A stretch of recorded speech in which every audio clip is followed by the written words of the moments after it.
Hey guys! So today we're going to be doing something a little bit different, and it's a very good something different. So I recently found out, let me just get my recorder thing there. I recently found out that they came out with the Amazing Digital Circus Dating Simulator. The Amazing Digital Dating Simulator. And I'm going to try it out. And I'm a little bit nervous for some reason. I'm excited though at the same time. And I don't really like the anime style. This is based off the episode 5 adventure, one of the adventures that they went on in episode 5. Actually, my least favorite, Gangle's adventure and stuff. But I really don't like anime and I don't like the outfits. But it's Amazing Digital Circus, so I mean, to some degree, it's gotta be good. Why is Bubble so huge, by the way? But anyway, yeah, let's get into it. We got preferences. Oh, that's just that. We have an album with we got like different. This reminds me actually, I played some time ago. I played this My Little Pony game and a Winx game that is just like this. This was some time ago. Like it was crazy, and oh, there's a story behind that. Maybe I'll tell it later. But anyway, let's return. So we can date the characters, I guess. Okay, so let's just, I guess, start.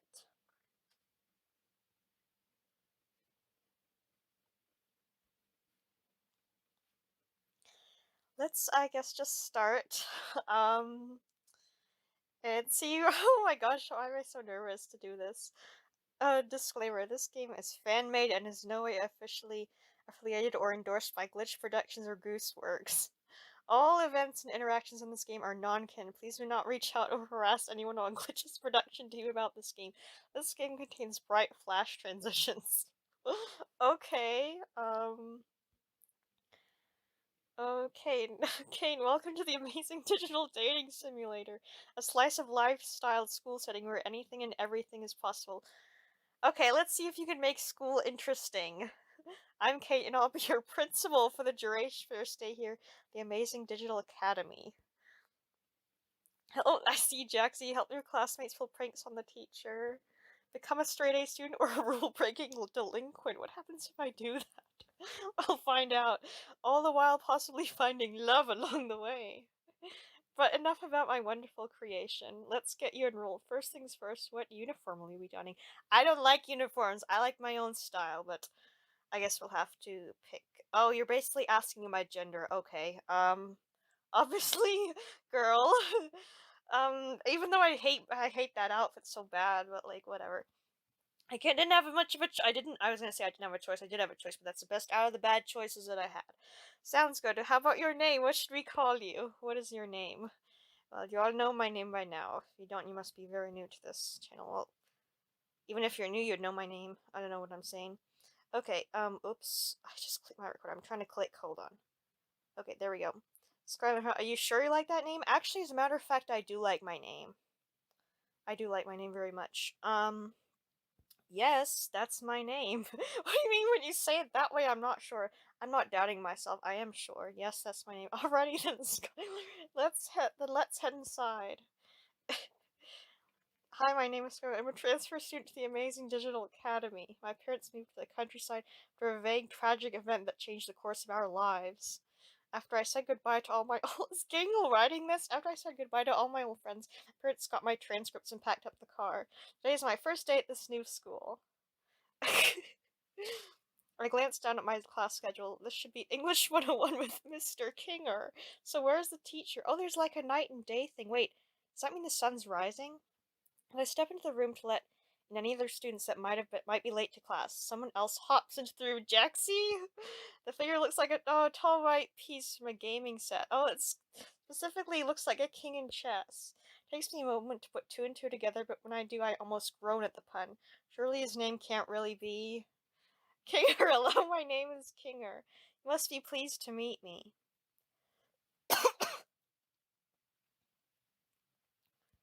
Mr. Kinger extends a gloved hand, which I shake more out of instinct than out of a genuine sense of excitement. I actually found out you can't actually date Kinger or Kane, I don't think, but that might be released in later updates, and I hope they release Jaxie's maid outfit and the dance outfit that he wore. I really hope they release different outfits. Like, oh, I don't know. Okay, Good morning, students on the wait, what? Hold on, you can go back. Genuine sense of excitement. Okay. Good morning. Wait, did I even read that? Mr. King extends a gloved hand, which I shake more out of instinct than out of a genuine sense of excitement. I think I read that. Um, Good morning, students on the wait, when it turns to night, can we and Jaxie have some fun? I don't know. Good morning, students on the docket today. We have a new student named. Oh, what's your name again?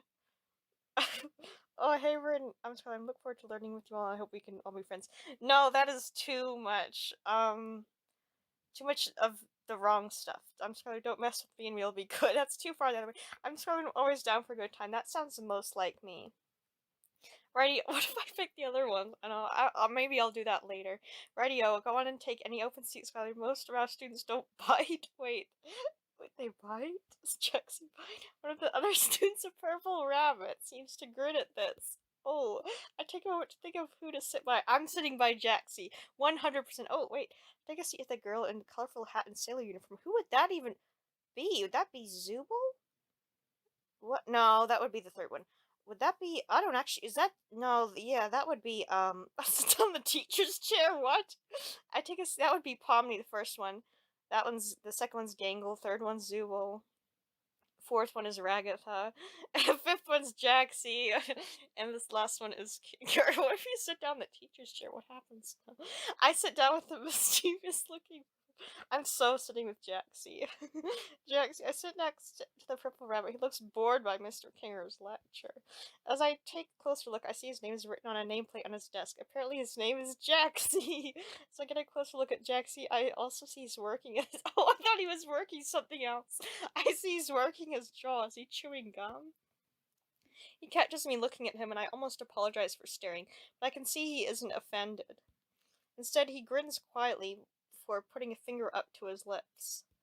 He takes the chewed gum between his gloved fingers, reaching out towards the girl in front of us. Ginkle. The girl in front of us has a ribbon for a body and a comedy mask for a face. Sounds weird when you say it like that for some reason. She's paying close attention to Mr. Kinger's lecture, and Jaxie is reaching out the gum on his hand. Is he going to stick it on her mask? I want to keep quiet and see what happens. Jaxie reaches forward with practice stealth, sticking the wet wad of already been chewed ABC gum. Already been chewed. Well, this is English. Already been chewed gum to the ribbon girl's mask. The ribbon girl lets out a quiet shriek of discomfort, flailing her arms as she desperately pulls away from Jaxie. Ew, Jaxie, what is that? What did you do? Ew. Her whining, I would think she'd be used to that. Oh wait, no, it's a first day. What?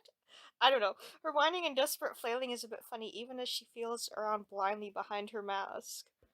Her movements attract the attention of Mr. Kinger. You mean what's going on? Where's going on? Seems aware something is going on, but he doesn't seem to know what. How is this guy teaching us? So, well, Jaxie is just picking on Gangle again. Oh wait, so this is a common thing. This isn't like a first day for them. The mismatched figure pipes up from next to Gangle. It was evidently the ribbon girl that Jaxie just stuck his gum to. He's hey, Zubul, hey, here, Gangle. Let's go to the bathroom so we can wash it off. Wait, are we gonna have some other scenes too? Kinger, oh yes, carry on then, Zubul. Nothing phases this teacher. Zubul glares daggers into the rabbit as they leave. Jaxie, what? It was funny, right? Back me up here. Jaxie turns to face me. I'm gonna go for like the middle option. I guess it was kind of funny. Like I like Jaxie, but I don't want to like be mean to Gangle at the same time. I guess it was kind of funny. Jaxie offers a thin smile as he leans over to me. Jaxie says, "It was very funny. You should try loosening up, new kid. You might have some actual fun." I can't help but audibly gulp and hope I haven't thrown my line with the wrong person. I was just settling into my desk and getting used to this place when something burst into the room. Principal Kane, how excited to have you in our class today. The new figure turned to address us. At his side was a bubble with razor-sharp teeth. I don't think I'll ever get used to this school. Kane, class, how do you do? Principal Kane extends a hand, gesturing to all of us before freezing in place. With a sound like porcelain grinding against porcelain, his teeth slammed shut. His eyes slowly extrude from his teeth like they're not solid objects. Scarly wasn't expecting you here. Wait, why is— Wait, look at Bubble! Oh my god! Why is Bubble looking like that? He's like blushing at me. Am I that hot? Is my outfit that hot? Manic enthusiasm suffices— What is suffices his voice? He points his cane at me. What? They mean his other cane? What is this game? Kane, maybe you'll be the secret ingredient to make this school interesting. Oh shoot! He pauses a moment, rubbing the base of his chin in contemplation for a moment. Zubul, is there a reason you're here, Kane? Zubul speaks to him like they're addressing an annoying insect instead of the principal of the school. Kane perks up. Kane, that's right. The reason I'm here to make sure we all have an enriching academy experience. One filled with fun, danger, adventure, and angel fruit cake. Wait, can we date Bubble later on? What? Hold on, wait. Fun, danger, adventure. He begins to list more and more descriptions, increasing his breakneck speed until I can't even tell what he's saying. Most of all, interesting to our studio audience.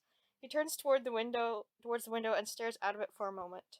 Is he addressing somebody? There doesn't appear to be anyone outside. However, the numbers are in students, and it turns out school dramas are just white noise. Normally, this is the time I tell you that means the end of the school life as we know it.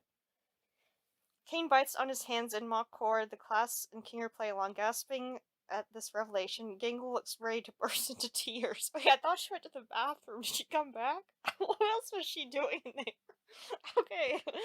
Kate, however, my sweet tooth students, your benevolent principal has found a way to bring public interest back to the school in a major way. At this point, the sharp-toothed Bubble next to him pipes up. Wait, what? What part of him pipes up? How are you bringing interest back at the school, Mr. President? Being president.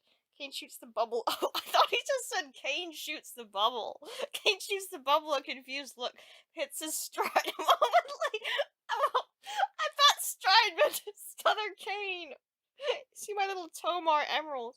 What's one thing no academy around here has ever had? Jaxie, a cast of colorful characters, a competent principal, adequate funding. Kane shakes his head. Wrong, wrong, and surprisingly right, but also not relevant to what I'm talking about. No school around here has had a culture festival celebrating the unique talents of its students. So I, being your what is benevolent? I'm sorry, I don't know what that means. Benevolent principal have decided to put your class in charge of throwing the best culture festival this side of the Pacific Ocean. What? Why are we on the Pacific Ocean? Kane, make it flashy. We gotta keep the interest of our investors after all. Egods! What? I'm almost late for my deep tissue massage. Alright, King, I'll leave you the list of everyone's responsibilities. You all have 5 days, break a leg or two. I'm actually so glad that you could pick between a male and a female, because in the My Little Pony one, you could only pick male, and I literally, I asked them, I was like, can you make a version with a female protagonist? And they were like, oh, we'll add that to our list of suggestions or something. I don't even know if they ever did. And I don't know about the Winx game, actually. I don't remember if you could pick, like, or if it was just a gender neutral one. I don't even know. But yeah, oh my god, I don't even know. You all have 5 days, break a leg or two.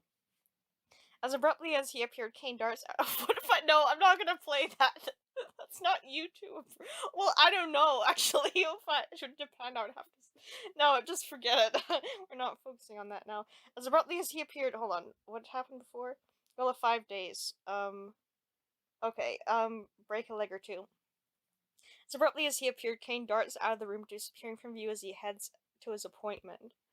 Kinger, okay, alright, class, let's see what roles Kane assigned to each of you for the Culture Festival. Kieran lifts a paper from his desk and begins to read aloud. Ragatha, as the class representative, I trust you to organize the other students and make sure the festival proceeds with no issues. You can count on me. Zubul and Gangle, you two will work on art to promote the festival. We have a pretty big school here, so we'll need plenty of posters and some art to display during the festival. I don't know. I still don't have anything I'm comfortable showing anywhere else. What are you drawing? Will we get to see it? Zoomel just says ... King Pomni and Jaxie look up what a culture festival is. How can you want us to do it when you don't even know it is yourself? Pomni, shouldn't we do that before we start making posters? Jaxie, no, I like his idea. Plus, we get to see what Gangle comes up with for her posters. It's anything like what she comes up when she draws Ragatha. What? What is she drawing? Jaxie! No, only I can see Jaxie. Gangle just said, I don't know. Gangle interrupts Jaxie before he can finish his thought, pleading with him to stay quiet. Class erupts into chaos as Zubul and Gangle argue with Jaxie. Pomni tries to figure out what a culture festival is, and Ragatha tries to salvage what remains of class and get her classmates to pay attention. Wait, they're not her classmates, they're Kingers. Oh, wait, no, they're Kinger's students. What am I saying? For his part, Mr. Kinger seems content. Mr. Kinger seems content to let the students bicker amongst themselves. Maybe he didn't have the rest of his lessons planned, is just waiting out the lunch bell. As if I as if I had summoned it by thinking of it, the lunch bell sounds. Everyone drops their arguments and files out of the classroom. Time to find out what I'm doing for lunch. I'm sitting next to Jaxie. Maybe he could be my lunch. You know, like no, no, I don't know. I don't know what I'm saying. Oh shoot. Okay. Why is that's not able. After my chaotic first day of the first ha- after my chaotic first half of the day, I'd worked up quite the appetite. The cafeteria was bustling with unfamiliar faces. Around me there was a selection of places to buy lunch, but none of them stood out from one another. What? It just looks... Oh, wait, there, I see the places. It's all in Japanese, though. I pick up something to eat at the nearest food place and set about deciding where to sit down. Still, as I scan the bustling lunchroom, I don't recognize anyone from class. Wait, what? I could check the library, maybe Pomni or Jaxie is there trying to find out what a culture festival is. I guess I could just take my lunch back to the classroom. I sat alone. There's nobody I felt particularly close to. I am going to check the library. Well, I thought there's no eating in the library. I walk into the library with my tray in hand. I peer through the rows of dusty, cluttered shelves. I see Jaxie and Pony by the tables in the middle of the library. Even from here, I can tell Jaxie is up to trouble. He's tapping his foot impatiently and pacing back and forth. Oh shoot, we're on daytime. I can barely make out Pomni craning her neck to I thought it said pee. Peer up into the tall bunny's yellow eyes. I remember as I gingerly maneuver between the shelves, trying to avoid spilling the creamed corn casserole I brought from the cafeteria. I can make out some words. There are all these choices. I picked cream, corn, casserole. Pomni going to with Kinger asked us to. I can't hear Jaxie's response, but I don't have to, as he mimics Pomni's mannerisms. I'm sorry, I'm just thinking, my mom was like getting the digital circus characters wrong. She called Pomni like Poppy or something. I don't know. Mannerisms tilting his head from side to side. As I get closer, I can hear her trying to reason with the stubborn rabbit. Pomni, we should at least try to do what he said. I don't want to be the only one who didn't do anything to help. Against my better judgment, I creep closer, nearly tripping over a step stool. I managed to creep into earshot. Jaxie, why, this whole thing is pointless, and no one will even notice if we bail, trust me. Well, considering what Mr. Kinger is like, maybe probably not. Jaxie crosses his arms, leaning back and letting out an annoyed sigh. As he leans back, he catches sight of me. Oh, you like what you? Oh shoot! No, I'm not saying that. Somebody else said that to me once. It was like, you like what you see. Oh my god. Okay, that's something else. Anyway, Jaxie, hey new kid. He calls out to me. Jaxie, what do you think we should ditch this dumb culture fair thing, right? Their name is Skylar Jaxie. Second off, they were in class with the rest of us. I bet they want to stay on Kane's good side as much as the rest of us. I bet they'd rather do something fun like pulling an epic prank. I'm curious what the prank is. Comedy gives me a meaningful look. Jaxie shoots me a mischievous grin. I feel like I should choose my response carefully here. Oh gosh, putting me on the spot. Um. Oh shoot! As the ponies are ill, have a part to play to make the culture fair a success. That sounds fun, Jaxie. I don't care about the culture fair. Let's pull a prank. I actually want to do the prank. I'm sorry, I want to do it so bad. I want to know what prank we're gonna do. Chat. See, Pony, the new kid's cool. All right, well, you two have fun then. Well, I will get back to it. Like, I don't want to disappoint people at the same time. I also want to have fun with Jaxie. She turns back to the shelves. So I'll see if I can, I don't know. Shoot, it said be careful what choice you make. I don't know. Turns back to the shelves while Jaxie ushers me out of the library. If it's a bad prank, I'm not doing it, though. If it's a really bad one. Later, pom pom. Hey, no, like, don't get, only, you can't call anyone nicknames. That Pomni has, she can be so needy. Jaxie smirks, rolling his eyes. Not like you, huh, new kid? I'm not sure to proceed for a moment. I have a feeling I know what Jaxie wants me to say. Yeah, I'm down for anything. I can be down on something of yours. I give Jaxie finger guns, which she scoffs at before grinning at me. You're so cringe. But since you're so eager to get on my good side, I came up with something fun for us to do. Let's go on a little field trip outside. Oh, what are we doing? Are we allowed to do that? Jaxie rolls his eyes. Geez, you sound like a broken toy. Is that the only thing you say? I don't think I've said that. I shake my head. I don't want to disappoint Jaxie. Yeah, that's what I'm feeling right now. Jaxie, it doesn't matter what we're allowed to do. It matters if we get caught. So give up, new kid. He finds a door leading to a field, slightly pushing it open before bounding through. I have to sprint to make it through. Oh, what are we gonna do before the door locks? The door leads us out onto a softball field. I didn't even know the school has a softball team. Wait, is he gonna get in the maid outfit? Jaxie gets on all fours, putting his head almost even with the ground as he crawls around. What? Is he looking for something? Jaxie, did you lose something out here? Shut up, I'm looking for something. In the few hours I've known him, I've never seen Jaxie take anything so seriously. I get down on my hands and knees too, checking each blade of grass for anything remarkable. I'm so focused I forget my surroundings, bumping face first into the seat of Jaxie's pants. Oh my god, what am I gonna get him? He wheels on me. Wait, does that mean he goes back? Don't try to get fresh with me, dude. Wait, what's that on his face? What? I blush as I crawl back a few paces. Sorry. Jaxie shakes his head. Do you even know what we're looking for? I shake my head, didn't want to make him angry by asking. Then how do you think you're gonna find what we're looking for? What? I blush again as I realize he has a valid point. He didn't even tell me, though. It's his job to tell me he started this. So what are we looking for? A centipede. Oh, for Ragatha. A centipede? Jaxie doesn't look amused that he has to repeat himself. A centipede. We spent the rest of lunch searching, but just as the bell rings, I find a centipede crawling near a rock pile. Jaxie, I found one! I hoist the insect up by its rear end. Flails around as it tries to escape my grasp, its dark legs wriggling in discomfort. Jackpot! Jaxie pot! Oh my god! Nice job. You used my name! Oh, I was just thinking that! No, I didn't, new kid. I squint at him. You're imagining things. He puts on an unreadable smirk. Guess I'm not getting him to admit to anything. But this is one fine specimen. Okay, what are we doing with this? Are you an insect collector? Ew, no. He shakes his head. He shakes his head before he drops the centipede into my backpack. I hope we're not doing anything bad to the centipede. Hey, calm down. We're going to put this in Ragatha's locker and then hide out and watch her open it. Okay, why? Because Ragatha hates centipedes. I paused for a moment, not fully understanding why we would do that. So why are we putting one in her locker? Because it's funny, new kid. Try to keep up. I don't know if I agree. This is the happiest I've seen Jaxie since we started hanging out. Come on, I have a key to let us back inside. He pulls a ring of keys out of his back pocket. How did he get those? It looks like a set of master keys to every door in the school. Cool. Oh my gosh, this is crazy. Jaxie lets us back in. We sneak our way up the main stairwell and are almost at Ragatha's locker when our class rep shows up. What? A class rep herself shows up scrolling down the hallway. Who? Wait, is Ribbon in this? Oh my god, I just had a thought. Is she? Ragatha.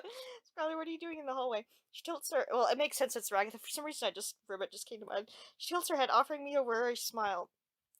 I've been looking for you since you didn't show up to afternoon classes. She notices Jaxie and her expression sours.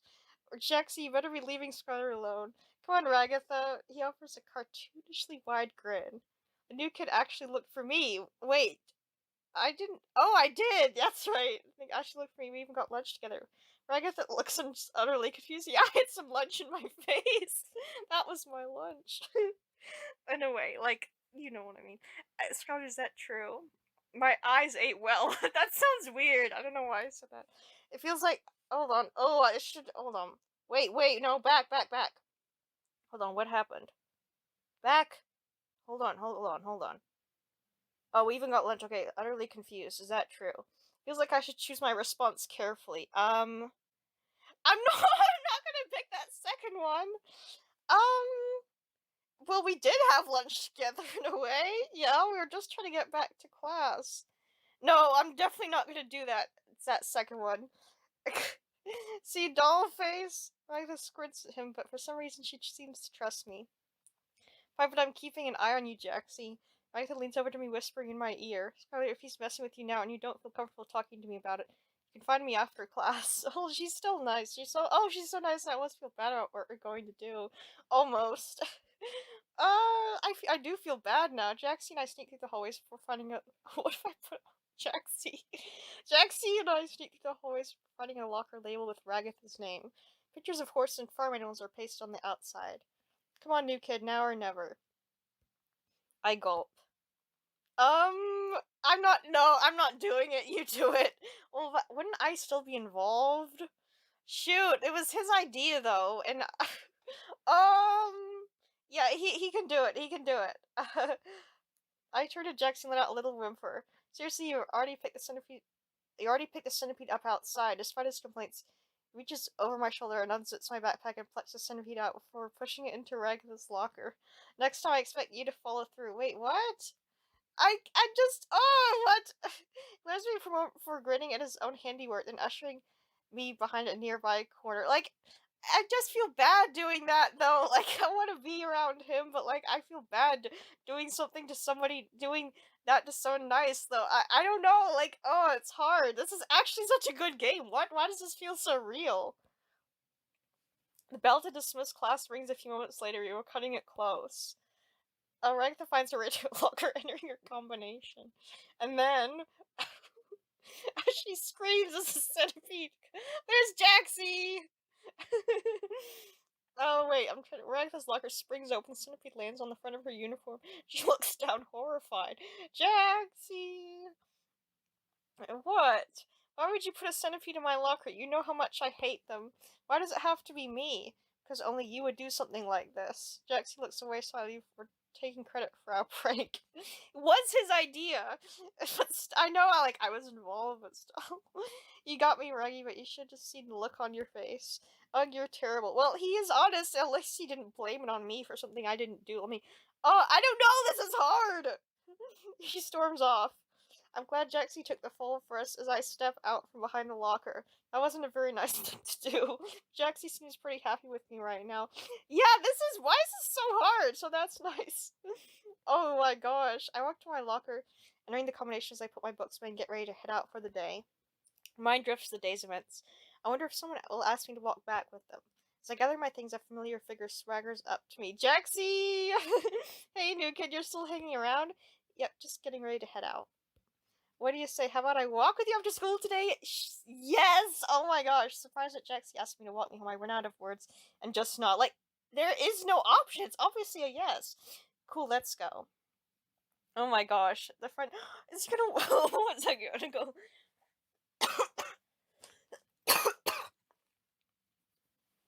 Front doors open first and I stand outside waiting at the curb. My parents dropped me off this morning and I'm sure they'll be here any moment to pick me up.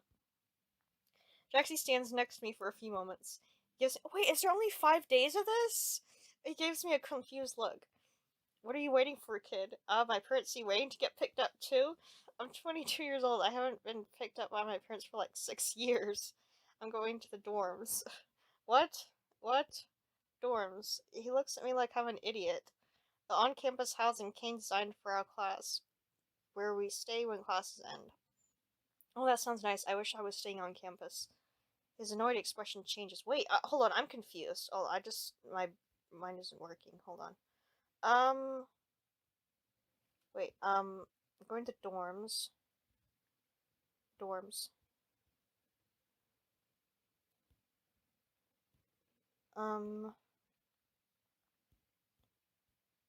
Wait, what? I'm sorry, I'm just confused now. Is annoyed. Oh, I would wish I was staying on campus. Oh, he's staying on I'm sorry, he's staying on campus and I'm not. Okay, I wish I was staying on campus. The noise expression changes. Oh, you poor little lamb. His voice drips with sarcasm. King really didn't tell you anything, did he? Looks like I'd love to watch you stand out here until the sun goes down and you start shivering in your little school uniform. Jaxie smirks. Honestly, just imagining it is pretty funny. A smile drops on his face. Parents aren't coming for you, he says to me in a deadpan before continuing. Come on. Come on, I'd rather stay with you anyway. Come on, we need to get to the doors before it gets too cold out. Kane only gave us summer uniforms. What? It doesn't look like you're wearing like a summer thing. Like, a chill travels through the air and I shiver in place. Jaxie shivers too. Oh, we're gonna get warm together. I wish he would, like, I would actually like for him to take off the suit. Like, I just don't think it looks great as suit. Like, I prefer guys in casual clothes. Like, as weird as that may sound, like, I just think guys look better, like, in casual clothes or, like, other different clothes. Like, okay, I'm getting too off track now again. Jaxie shivers too. I'm losing my patience. He glares at me. Jaxie, I'm telling you, I don't have any housing on campus. My parents are picking me up. Jaxie just sighs. You just don't know when to give up. He glowers before walking away from me. Suit yourself, new kid. He walks off to the dorms. I'll show him. My parents will be here soon. An hour passes, the sun begins. Oh my god, I was waiting for an hour. Begins to sink below the horizon. And it's nighttime. Another hour passes. The moon is visible and the sky is darkening. It's getting really cold out here.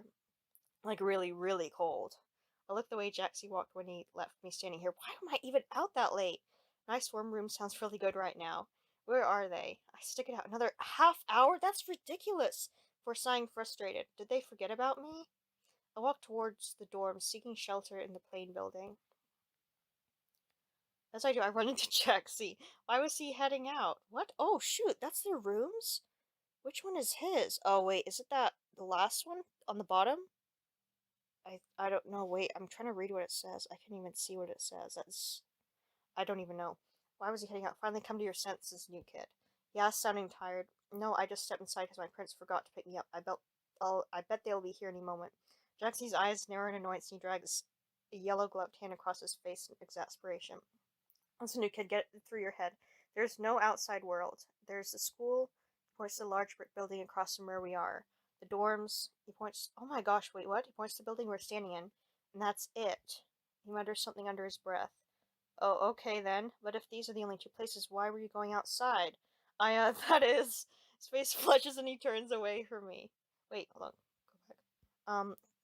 So I wanted some fresh air. Oh my gosh, the first Jaxie blush. It's pretty cold outside, though. Looks like he's getting pretty hot, though. Okay, if everyone stays here, then I should have a room here.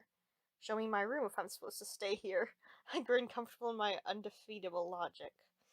Jaxie, huh? Yeah, you're probably right. Let's go find a room so I can stop babysitting you. Okay, I guess maybe we should stop here. I'm just gonna. Can I save this? Save. Oh, save. Oh, okay. Oh, we save like that. Okay. Okay, so I do have my game save and I can just return. But, that's... What? Um, can I do with the main... I did save it. Yeah. I load? Okay, so it did, do my thing. So that was a very interesting game. I do enjoy playing this. This is very interesting. So, yeah. I was just randomly thinking, do you think they have a Sonic? I mean, it wouldn't surprise me if they had a Sonic version. A sim like this, you know? Anyway, yeah, that was interesting to play. I hope you enjoyed part one. I'm definitely going to be doing more videos on this because that was very fun to do. And hopefully you enjoyed it because I definitely enjoyed recording this. I just don't like their outfits. Oh my gosh, I actually just hate uniform outfits like that. It's just so bad. But, anyway, the plot seemed interesting in all. So, yeah. Anyway, yeah, I guess I'll stop here. Very interesting game. And yeah, this just recently came out, and you can download it on the computer or an Android. I got it on my phone because it wasn't working on the computer. So, but it does work on my phone, so I'm happy for that, and I'll be doing some more videos on this in the future. Definitely. So I'll see you guys next video, and I hope you enjoyed. Bye for now.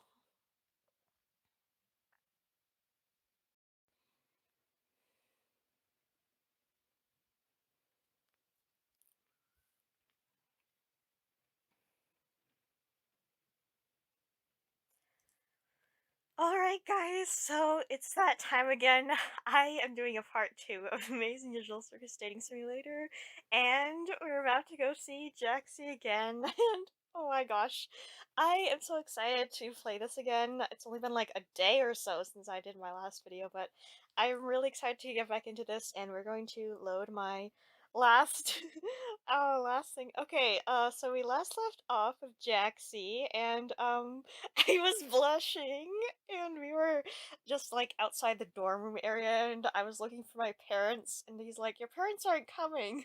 Basically, he's like, and I was waiting for so long, like unrealistically long. So show me my room if I'm supposed to stay here. Hold on. But when did he start blushing? I want to see. Okay, okay, wait.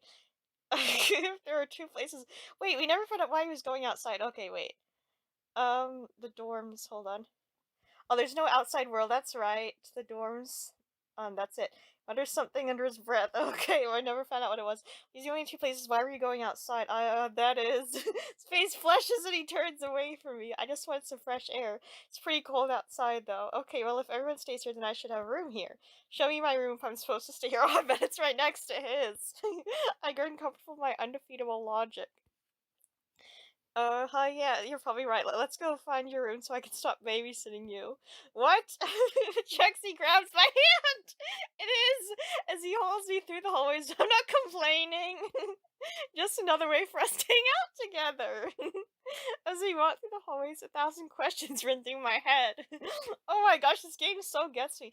Past a traditional Japanese style door. What is it? The one is Abel gonna show us the China? No, it's the Chinese room, not the Japanese room. Wasn't it the Chinese room? Gangle! Oh, Gangle! I'm sorry. I don't know what I was thinking. We pass a door that's half blue and half red. That's Pomni's. Pomni. We pass a dark door with black and yellow caution tape. Oh, that one. Hold on. I thought that was Jaxie's. Oh, it is! Me! I know him so well. We pass a door that looks like it belongs in a ranch-style home. Oh, that's Ragatha's. We pass a sleek door with bright green geometric shapes all over. That's Zubul. Zubul. Come to the end of the hallway, finding a plain wood door with a brass nameplate listing my name. Oh, it's just plain. Well, I can decorate it. I'm gonna paint it bright pink with a rainbow on it. Oh, can I customize it? And this must be you. I stand there in stunned disappointment. Are you going in or are you coming in? In the room. He looks sort of annoyed I haven't opened the room yet. I twist the handle and open my bland door into a bland room. Oh, an equally bland room. A gray mattress sits atop a wooden bed frame with plain white pillows. A dark green comforter, the school emblem on it has been neatly folded. That is one of the worst rooms ever. It's so boring. Looks like a jail room. In the back right corner, a beaten up metal desk sits with a computer that looks almost as old as the desk. A neat stack of papers and a set of black pens and pencils have also been provided. Jaxie, we're all pretty boring. I try to look around the room for anything to dispute these words, but come up empty. He walks to the center of the room and looks around at the blank interior. Not beating the NPC allegations with this one. Huh? NPC? You think Kane would have put a movie poster or something up. Guess he thinks you're boring? I'm sorry, what? No, no, I'm sure my parents just... Jaxie has stopped listening by this point and is striding out of my room. No, come back here! What a waste of time. What? Wait, Jaxie, aren't you going to say good? Jaxie slams the door in the middle of my sentence. Wait, hold on. What else did he say? Oh, that's it. Night? I give up on any expectations I have for Jaxie being polite. Even if he skipped out on saying goodbye for the day, I feel sad now. Saying goodbye for the day, I feel like I might be making a connection with Jaxie. Maybe. I lay down on my bed, defeated by the day. It doesn't take long for me to drift to sleep. Did I dream about Jaxie? It doesn't feel like I was sleeping long when the lights in my room flash on as if overridden by some remote console. The room to my door flies open as confetti sprays from the fire sprinkler. Jaxie's probably playing a prank on me. Doesn't that violate some sort of building safety code? Hello, Okay, my darling toy box characters. Principal Kane announces from what sounds like the hallway. Oh, well, time to investigate. Oh god, why are they dressed in their PJs? Kane, what the are you trying to pull this late at night? Haha Zuval, haha Zuval. His laugh is fast, forced, and manic, as if he's used to the stream, but none too pleased by it. You're lucky I even let you get sleep. This he blurts out in a harsh monotone before recovering his cheery demeanor. I'm here because even with the culture fair pulling in new viewers, we're still not hitting the numbers that the Academy needs us to. Wait, what? Already? which is why I've secured up us a Oh my god, I can't speak, which is why I've secured us a sponsorship. He stretches out the last word, using some sort of effect to apply an ethereal reverb to his words. Without further ado, I introduce you all to a drum roll plays from somewhere in the background. Ragnar looks a little more awake, but the rest of us are still trying to shake off sleep to understand what exactly Principal Kane is talking about. People look so mad. Wacky Watch. The Wacky Watch. You see, the vendors for Wacky Watch have been having trouble finding a good audience for their product. But now we have the perfect setting, teen drama. But we're adults. I'm actually now gang. I know there's a lot to take in, which is why I've already taken the liberty of affixing a wacky watch to each of your wrists. Each of us glanced down. To my shock, the watch is already on my wrist. How did it get there? What in the... And don't try removing them either. Wait, what are these exactly for? They've been affixed to your wrist with a very special adhesive. If you try to remove them, let's just say they'll be taking a little piece of you with them.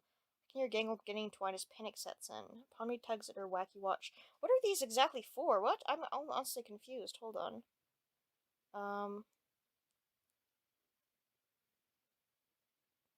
Just a good audience?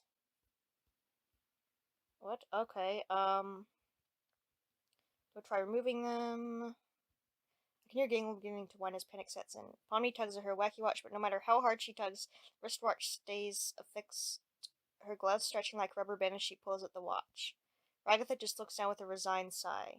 Kane, I can't remove the arm with the wacky watch. What the... What noise should I make whenever it with the Kane's like... I don't know what noise I should make. I feel like I should make noise. Okay, Principal Kane ignores our complaints as he continues his monologue.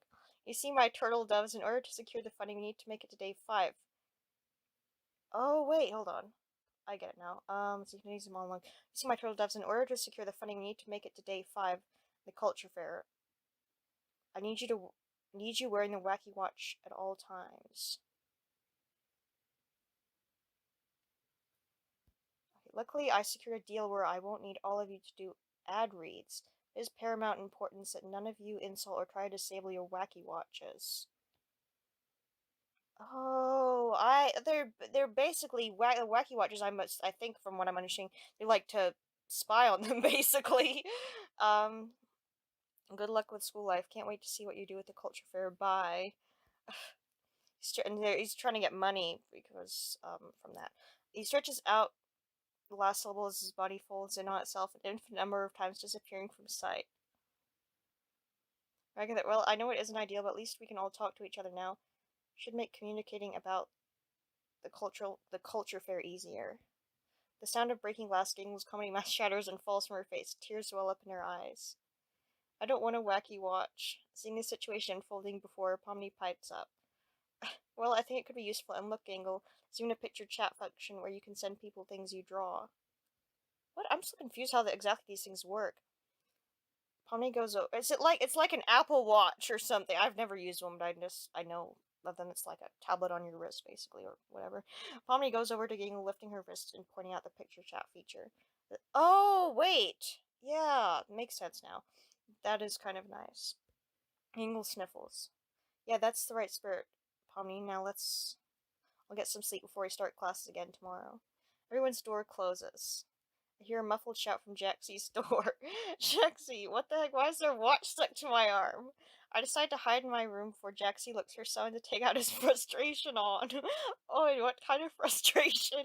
I flick my dorm light off as I close my door. I check my wacky watch. I got a text from Jaxie! Set his avatar to a picture of himself living off the camera.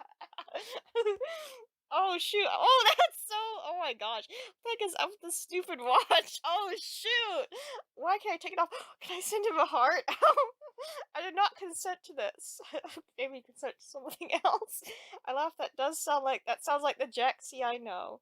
You didn't miss much. Apparently, Principal. I can't send what I want. Apparently, Principal Kane took sponsorship from Wacky Watch. Keep the school open or something. Now they're physically stuck on us. They really are. This sucks. You want me to suck something? Yeah, but at least we can text each other whenever, right? I guess. Hope you sleep well tonight, even though Kane stuck these wacky watches on us. How is he gonna respond to niceness? Oh, and he didn't even say anything! I wait several minutes for a response, but nothing. I begin to pull the sheets over my head when the wacky watch buzzes with another text to Jaxie! Oh, wait, what was he doing? He was doing something else. Whatever, naughty night, new kid. Oh, he's like, whatever. Don't let the centipedes bite. Oh my god. As I get to sleep, I cherish the bond that Jaxie and I have built today. I can't wait to find out what sort of trouble we can get into tomorrow. Oh my god, day 1 complete. Oh shoot, no, I don't want to complete the 5 days because I don't want to end the game. Oh, what now? What now? I yawn as I awake in my room. The clock on my wacky watch says it's morning. The only way I can tell is from the sliver of sunlight peeking from under my door. I slide my school-issued pajamas off and look in the closet.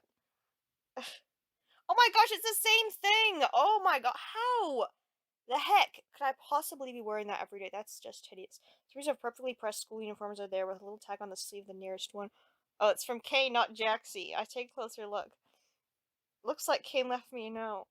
Hi, Skylar. This is Principal Kane. As part of your stay, I love the Academy. You've been provided a set of uniforms free of charge. Yeah, well, they're so ugly. No wonder that they're free. The price of your dorm is also including your tuition payment. Looks like you and Jaxie have been spending time together and everyone's talking. Oh my gosh, what's he gonna think of that? That sort of drama-seeking, desperate, mismatched entity is exactly what we need to keep our studio audience engaged. Remember, if Jaxie pushes you away, it's just because he wants you to try even harder. I don't know. Oh, as I pull my uniform over my wacky watch, I glance down at it. I have a text from Jaxie. You headed to school yet?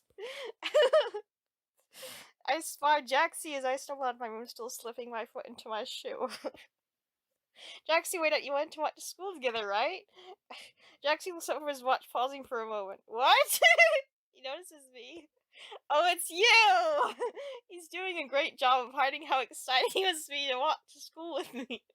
Yep, I'm ready to walk to school with you! Jaxie looks confused for a moment before slowing down. You want to carry me there?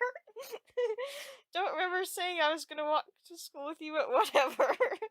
He waits as I catch up with him. What's on the agenda for today? Huh? Aren't we gonna pull another epic prank today?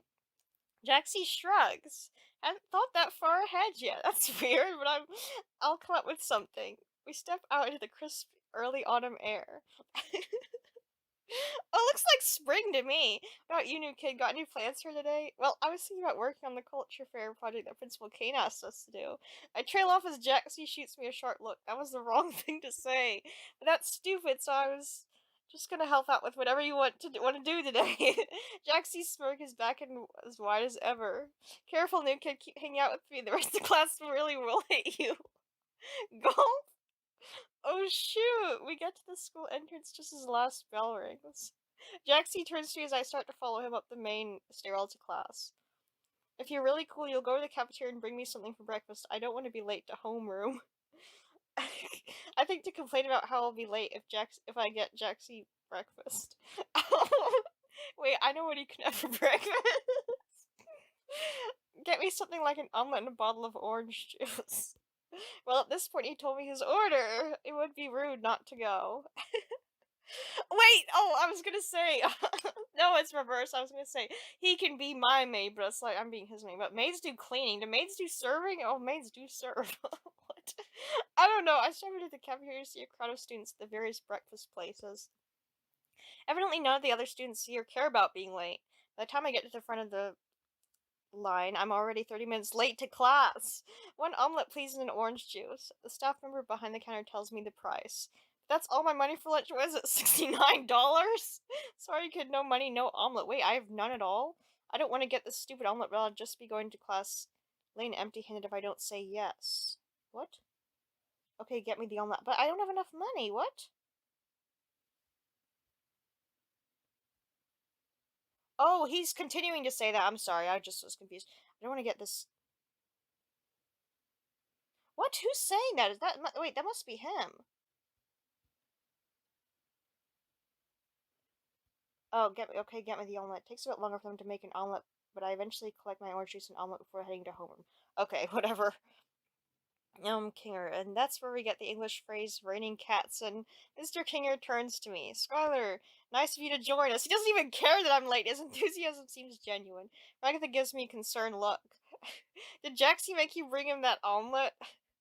Oh, real nice, Raggy. You just so because the new kid wants to get on my good side, I made him do it. Time to clear things up.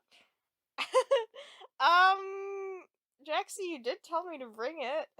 You should really choose your friends more carefully. We're not friends, we're more than that. Luckily, there's a seat next to me still available. Jaxie looks away from me, an uncomfortable frown on his face. No, shoot, is he not gonna sit next to me now? I try to take a seat next to him.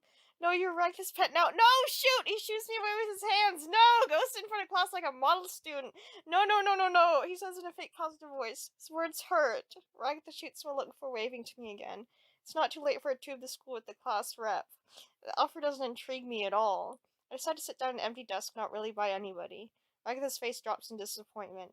The few times I spare a glance at Jax, he's looking away, discomfort written across his face. Why am I genuinely getting sad now? Maybe I can get back in his good graces later. No, I have to. Lunch bell rings, dismissing the class. I make my way to the lunchroom. As I'm actually too nervous to sit next to him now. I'm exiting the lunchroom with my tray. I spot Jaxie. Hey, he's eyeing Gangle like a lion stalking its prey when I catch up to him. Or like a bunny stalking its... what? Carrot? Carrot! Oh my god! I spent a few moments racking my brain for something that might be hunted by a bunny before Jaxie notices me. Oh, new kid, good. I think you can help me out. Oh, so does he forgive me? Maybe. Can you keep Gangle busy for a little bit? I'm gonna try something funny. I guess he's not mad at me anymore. Or he just sees me as useful for the moment. Either way, if it gets me back on his good side, I nod. I walk up to Gangle. So enemy, huh? What? She looks genuinely confused, which makes sense. One of the first few times I've ever talked to her. Luckily, I'm a master of subversion. You know, enemy. It's the happening thing. It's hard to be this cool. What? I guess. She must be intimidated by my charisma and looks. Time to dial it back a little. What? Yeah, if you say so, I mean, I think it's cool. Huh? I honestly didn't expect that from you, Sky. I actually personally don't like enemy. But I didn't have a choice. Well, if you want to talk about enemy, I guess I have a moment. She smiles at me, an attempt to disarm me that won't work. Which enemy do you like? The cool ones. She called my bluff. Red alert, red alert. The cool ones? I stumble over my words for a second. How about you tell me the ones you like? Oh, don't get me started. I like Yo-Yo, Hachoko, Quad Gun, Uzami Ninja, Inuyasha. I'm assuming those are all made up. I've never even heard them before, but I don't even watch anime, so I wouldn't know. I keep nodding and smiling as Jaxie sneaks up behind Gangla's shop vac. What? A shop vac? The heck is that? Is that a vacuum? And he had a dark grin on his face. He's just about to press the power button when... Is that Zooble? Oh, I'm holding a coin cob! Jaxie's eyes fly... Why does he notice them stepping back slowly but tripping over the shop vac? The lid goes flying as my poor companion trips over it, dust caking his entire body. Yeah, it must be a vacuum. I've never heard him call it a shop vac before. Jaxie coughs, splutters, zoo. Well, Gangle turns around to see what the commotion is. I rush to Jaxie's side. Leave Gangle alone, or this won't be the last time you see a corn cob in an unwelcome location. Oh my god! Jaxie is still spluttering, covered in dust. Kane himself has come out of his office to see what the chaos is about. Oh, what's going on here? You, Skylar, tell me what happened. I shouldn't I just tell the facts? Oh, I feel so weird. Jaxie was trying to mess with Gangle. Well, he's not ashamed that he messes with people. I mean, shoot, I just have to be honest. Oh, I'm scared Jaxie won't like me anymore. Jaxie gets him to dust himself off. Yeah, the new kid is right, Kane. Except they're distracting Gingle for me. Oh, well, he's not wrong. Gascar, is this true? I mean, I was, but I didn't know what he was going to do, and he... excuses, little delinquent, you should know better. That's for poor young woman like Gingle. It's like you're spending the rest of the day in in-school suspension. Well, either way I would have gotten suspended. Well, I think. No, anything but that. He hauls me off to the prison of his office. In a brief moment where nobody's looking, Jackson gives me a cruel smirk before I'm led away. Is that good or bad? My wacky watch buzzes. Nobody likes a snitch new kid. Okay, he's mad. Once the last bell rings, Principal Kane finally lets me go free. I didn't want to lie! Shoot, I just didn't want to lie and that'll get me into even more trouble. As the last bell rings, Principal Kane finally lets me go free. I make my way to the dorms, clutching myself as I brave the chill alone. Oh my god. Once I get to the dorm building, I start climbing the steps of my dorm where a familiar voice calls me from below. Jaxie, well, look who it is. Jaxie, I wasn't trying to snitch. I was just telling the truth. Exactly. That's what I'm saying. Right, and look where that got you. Jaxie, I'm sorry, okay? Can I just make it up to you somehow? Jaxie taps his chin. Fine, I'll think of something. My face lights up. Does this mean we're friends again? I think I would. Don't know about that. I thought we more. But don't cross. Oh, wait, did he even say? He didn't even. Don't cross me again, or you will regret it. I know enthusiastically. Well, then till tomorrow, newbie. I'll see you. This door slams before I can finish my sentence. I should probably try and stay on his good side going forward. Oh my gosh. Day 2 complete. That was fast. Oh shoot. Oh my gosh. This is crazy. I get to my usual alarm and get ready for the day. This actually feels real. Like, what? This takes a little longer than usual. I didn't sleep well last night. I couldn't stop thinking about what Jaxie said yesterday. I brushed my teeth and put on my uniform. To my surprise, I hear a knock at my door. I think for a few minutes about who it could be before deciding to just open it and remove the mystery. And Jaxie? To my surprise, it's Jaxie! He leans on the door frame, grinning his usual confident grin.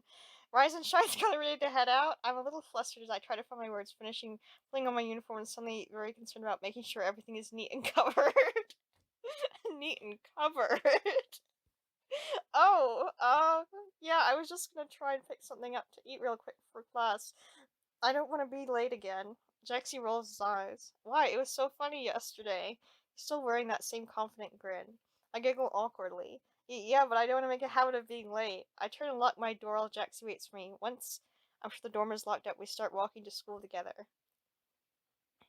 The fall air is cool against me. Oh my god, it looks like cherry blossom spring! I shiver again. You were right, these uniforms do suck. Jaxie nods. Yet when Kane designed this school, it was early spring. And the season just kept going when we couldn't convince him to make us new uniforms. Said to put it in the suggestion box. And I guess he forgot to put one up because we never found one. We ended up having to just ditch the blazers for the summer. But you can't do anything about the cold. He shivers, rubbing his arms, his breath visible on the autumn air. I lean in a little close. Jaxie doesn't stop me. He doesn't acknowledge the shared warmth, but honestly, not being kept at arm's length feels like progress. Oh, we gonna actually until we into the school, and he moves in front of me, keeping a safe distance between us as we walk into the school. I thought we were gonna have our first kiss. Oh no, you're getting breakfast or heading to homeroom then, new kid? I'm gonna grab something real quick. Alright, I'm not hungry, but I don't really care about being late either. I'll wait outside the cafeteria, I guess. I know it's. Wait, hold on, I'm confused. I'm thinking we were gonna actually, have a moment. You're getting breakfast or heading to homeroom then. I'm gonna grab something real quick. Alright, I'm not hungry, but I don't really care about being late either. I'll wait outside the cafeteria, I guess. I'm not smiling to myself. I duck into the cafeteria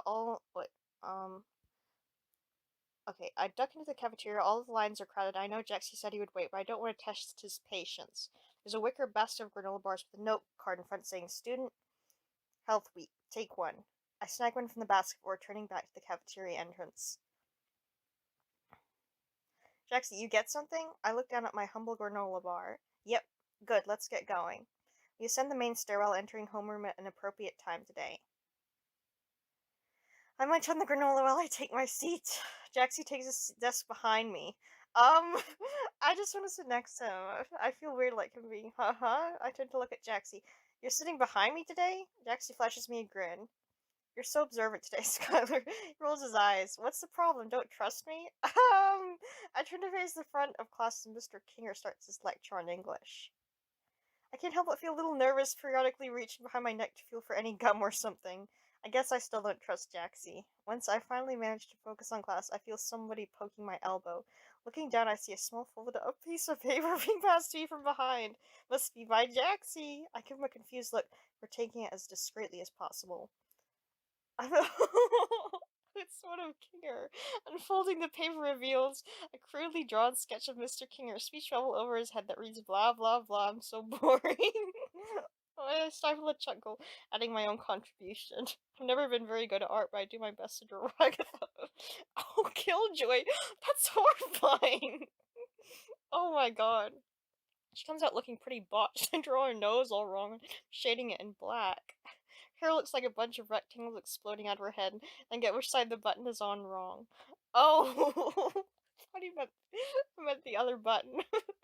But I hope it gets the point across. I add an arrow with the words Killjoy. Just before I hand it back, I add another arrow with the word boring written across it. I don't see that. Oh. I pass the note back and Jaxie quickly swipes it from me. I hear him let out a small exhale through his nose before the sound of his pendulum scratching again. He takes some time before passing the note back. Incoming. Oh my god! Jaxie driving? Like, I don't know what to think of that because judging by the episodes, I don't know. I open the note to see what I open the note to I see what he was working on. This time there's a sketch of him in a large truck heading for the previously drawn sketches. There's a speech bubble coming from the truck saying incoming. There's also a small pretty much right he added by my sketch. I don't see that. I'm not sure if that's a compliment or not. Oh, I saw it right on the bottom left. I start my own contribution. Mr. King walks by my desk. Oh no, do you have your homework? I try to cover up the sketches, but Mr. King sees the paper and quickly snatches it up. Okay, should we stop here? See what he says? Okay, yeah, I'm gonna actually stop here. So yeah, I'm tempted to continue, but yeah, I think this is where I'm gonna stop part 2, and I'll see you guys next part. This was very enjoyable. So I'm gonna be really sad when I finish this. So yeah, bye till the next video.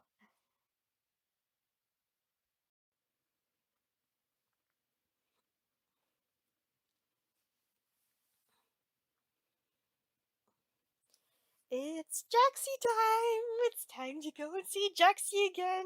See what little Jaxie is up to. So, yep, this is part 3. I cannot get enough of this game. I love it so much. I love Jaxie so much. But let's get back into where we were up to. I forget exactly where. Oh yeah, Jaxie was drawing things of Mr. Kinger. Mr. Kinger sees the paper and quickly snatches it up. That's right. Oh yeah, I didn't. Do you have your homework? Oh, wait, hold on. we were both making the drawing together. It's just all pretty much right. Yeah, my sketch. Not sure if that's a compliment or not. I start my own contribution when Mr. Kinger walks by my desk. Do you have your homework started? I try to cover up the sketches, but Mr. Kinger sees the paper and quickly snatches it up. This isn't the homework. He eyes it for a moment. Oh, well, oh, does he like it? You're a pretty good artist. Except your Ragatha could use some work. Huh? What? He likes it? Mr. Kinger continues taking up the homework and our sketches along with him. Crisis averted? Okay, I should have a relieved look at Jaxie, who's covering his mouth, trying to hide an amused smirk. Before he can be questioned about it anymore, the lunch bell rings. Oh my gosh, I follow Jaxie out to the nearby stairwell. My cheeks actually hurt from smiling. Oh, because I was looking at Jaxie earlier. Oh, that was close. Thank God Mr. Kinger doesn't seem to have all his marbles. I chuckle. Yeah, our teacher has a few screws loose. It can screw me loose. Or tight. Oh my. He traces a circle around his temple as he bobs his head from side to side before continuing. Anyway, wait, hold on. I got lost again. Um. Oh yeah, I know what he's doing. Anyway, listen up, Skylar. I have a really good prank idea for today. I perk up. Jaxie reaches into his blazer pocket and pulls out a little red bottle. Oh, what? I managed to get my hands on the sentence butthole ghost pepper sauce. What? Even if you drops of this is supposed to make you taste nothing but fire for a week.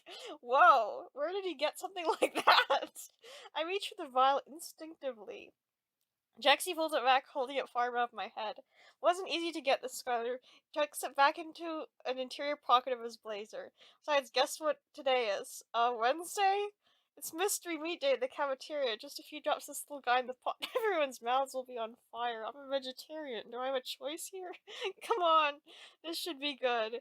He beckons me to follow, and I do so without question. We head for the cafeteria but stop in our tracks. It looks like everyone's decided to work on their culture fair projects in the cafeteria today. A few tables have been cleared where Gangle and Zoo will work on a large paper mache sculpture. Why does it look like a dick? Somebody sits at a nearby table, reading a few thick books from the library and taking notes. Probably still trying to figure out what a culture fair is. Agatha looks like she's putting together a stall from pieces of wooden nails. It looks like everyone is in there. Jaxie shakes his head, grinning even wider. This is perfect. I bet they're all going to eat here together too. We just need to find a way to discreetly slip into the kitchen. Even as we cast a glance around in wide open view, all of our classmates are so engrossed in their own projects that they don't even notice us. I whistle subtly. We could probably just walk right in? Jaxie shrugs. Worth a shot. Jaxie and I walk up as casually as possible to the kitchen door. He opens it a crack before ushering me in. That was surprisingly easy. Whoa. Is that... I can barely get the words out. What? What is that? The mystery meat vat. Ew, what the heck? Terrible, isn't it? He says with a grin. And it comes out of a hose. That's disgusting. His face deadens into abject dread at the implications of that. Oh! I break the awkward silence that falls between us. That sure is a lot of meat. Why are we talking about meat? I like a different kind of meat. Jaxie shakes the dread off as he returns to his normal grin. Alright, help me find out how to get in there. Jaxie's gloved hands scrabble over the seated vat for any type of opening. What is this? I see they just sort of watch you for a few minutes as Jax Trust fails to find the opening he's looking for. Oh my god! What the? There's gotta be a valve or something. He grunts as he tries to pry the door on the side that has been welded shut. How do you open this thing? Maybe there's a pressure relief valve or some kind of button opens. I look around the tank underneath, finding some buttons and a lever. Hey, buttons! Jaxie pushes me aside, tacks as the hidden panel. Let me see that. He stares at the panel for a few moments. Jaxie starts pushing random buttons. Are you sure that's a good idea? A metallic whirring sound begins as the tank control seem to come to life. The hose begins to croak and whip around as a thick, brown, sludgy stream of mystery meat comes flowing out. Oh my god, that's disgusting! Uh-oh. Turn it off! I scream, panicking as the sludge begins to flow towards us. Right. Tries another button. The hose begins to whip around like a snake in its final moments. Molten meat sludge spraying all over the room at higher volume than before. Please stop hitting random buttons. I tuck my head under my arms as I duck. We gotta get out of here. Jaxie and I rush for the door, dodging Jet's hot meat shoes. What? Oh, we make a desperate escape. He burst out of the door like a bat out of hell. The hose has a mind of its own, the nozzle wedging between the door and the frame, oscillating up and down like it's a living creature. Vile mystery meat spews from its nozzle in a spiteful deluge of heated horror, coating guilty and innocent alike in terrible meaty sludge. Wait, oh my god, the sludge flies across Pomni and her books. A thick puddle begins to form on the once pristine table where Zubul and Gangle left their art. Thick jet of meat slams into the ladder Gangle was standing on. What is this? The velocity and force behind the gout of meat knocks the ladder over, promptly sending the ribbon character to the ground. She lets out a little yelp, her comedy mouth shattering on impact with the ground. Ragatha is standing behind her stall, which proves to be poor cover, as a pressurized spray of meat knocks the stall over and pins her underneath it. Everyone is meat. Everything is meat. The entire interior of the cafeteria has been painted by the vile concoction brewing in that vat. Eventually, with a wheezing hiss, the last of the vat's contents are exhausted, now lying across everything in my field of vision. A terrible silence settles over the cafeteria in the wake of the chaos. Why does this scene seem like it goes on for so long? In the wake of the chaos, the entire place looking at the scene of some grotesque crime.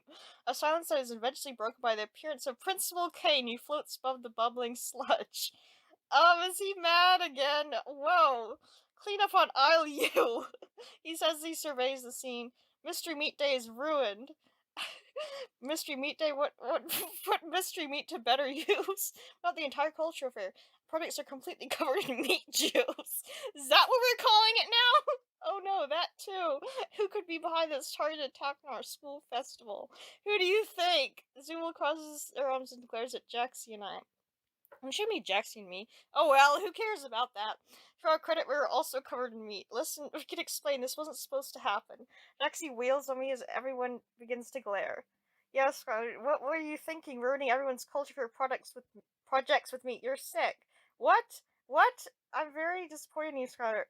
I expected better. Principal Kane turns his back on me, shaking his head as he surveys the cafeteria again. Disciplinary action is the only way I can try to correct this little behavioral hiccup. Wait, before I continue, Principal Kane snaps his fingers and we're transported into his office.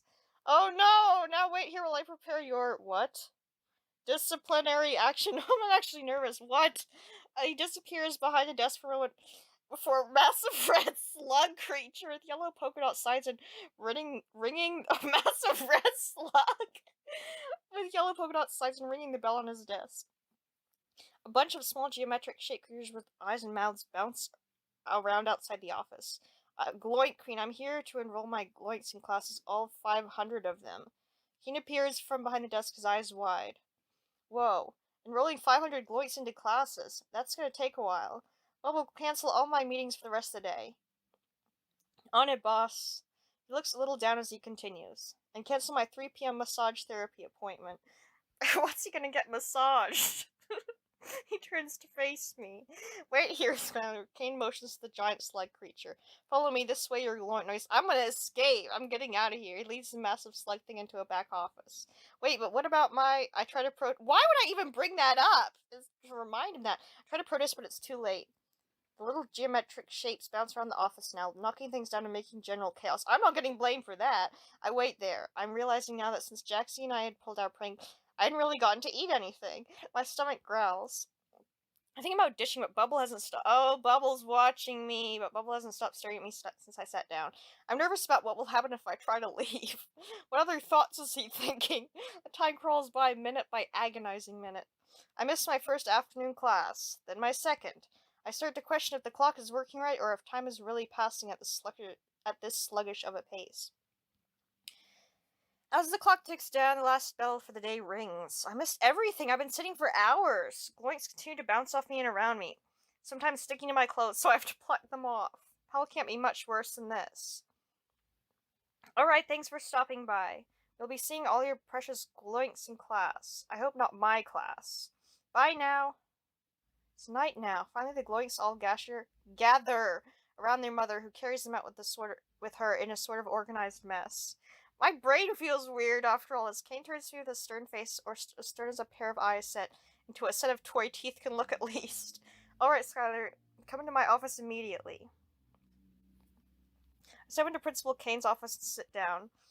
For your disciplinary action, I wait with bated breath. You'll get a written warning. Oh, that's it? And I'd like you to help your classmates fix up their projects to destroy tomorrow. That's not even that bad. Sound good. I waited hours for that? Yeah, that's fine. Alright, off you go then. Why is he smoking a pipe? What? I walk out of the school finally after a long day of sitting in Kane's office. I'm tired. I'm hungry. I prepare to walk myself back to my dorm alone. My other classmates definitely don't want to see me right now.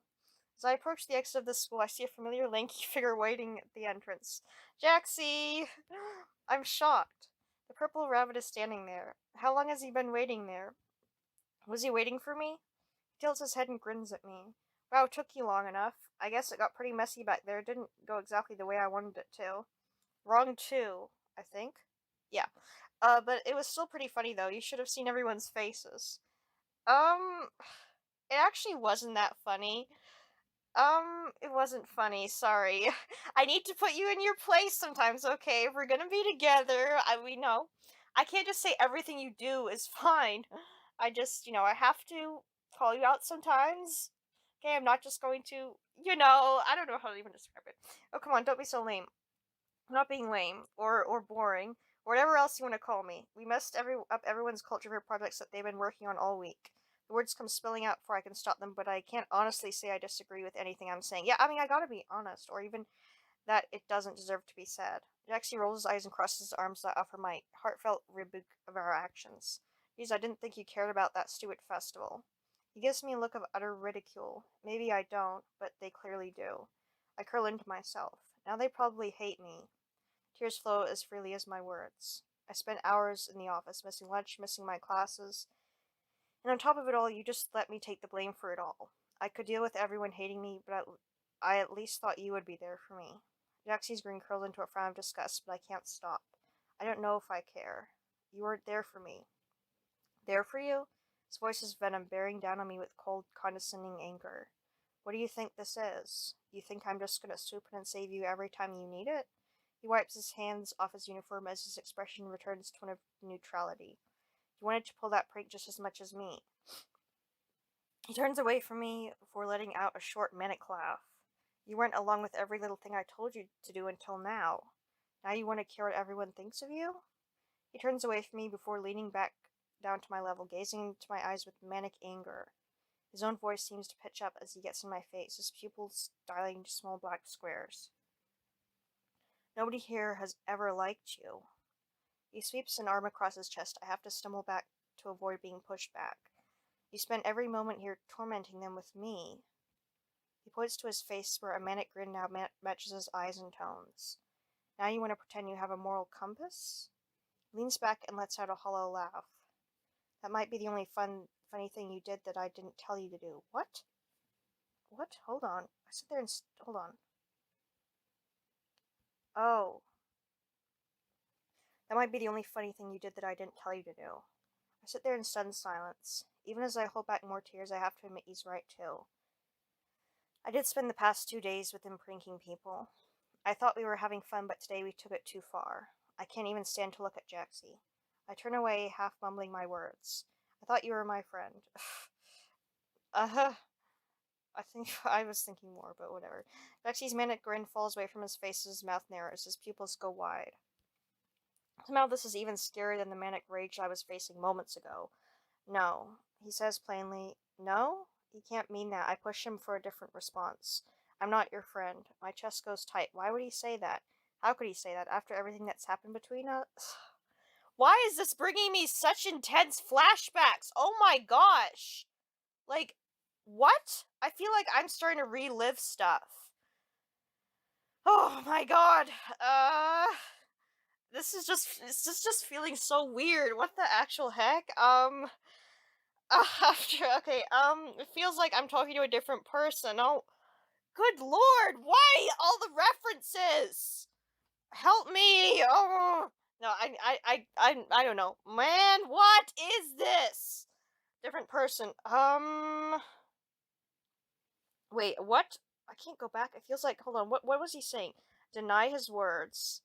Um, I'm gonna deny his words. I know you don't mean that. Oh my god, listen, newbie, and listen closely. We aren't friends. He stretches out each word before returning to his signature smile, taking a few deep breaths. We were never friends. I was just having a little fun. Clearly, you got the wrong impression. Why would you say that? I'm on the verge of tears again. I thought we were getting close. Jaxie scoffs. Getting close? Are you that deluded, new kid? Then why would you wait for me before school? And text me at night, and sit by me in classes. It's my turn to be angry. Jaxie shrugs neutrally. You're reading too much into it. I can't even look at him as tears blur my vision. Our shoulders bump as I run past him. Everything about this moment hurts. Every emotion feels like a jagged edge. But it's like Jaxie says, I must be deluded. Deluded to think we were friends. I was alone this entire time, and when others reached out to me or offered me respite, I turned them away. I hear others whispering or casting worried looks my way as I get back to the dorm. Well, that's a little different from the reference scenario. I open my stupid plane door to my stupid plane room and throw myself on the bed. When I finish crying and begin regaining my senses, the first thing I notice is how hungry I am. I load up door to DoorDash to see that the only open restaurant is some fast food place called Spudsies.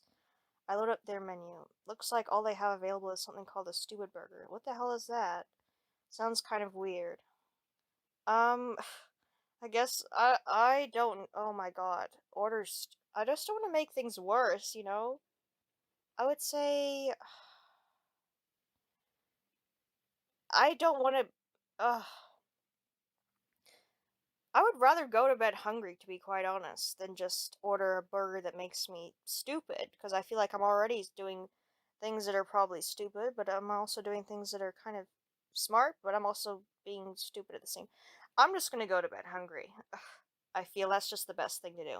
As I drift off into sleep, my tiredness overriding my rumbling stomach, my thoughts drift to my school, and that is when things get weird. Am I having a dream? I wake up in my dream, kneeling in a throne room.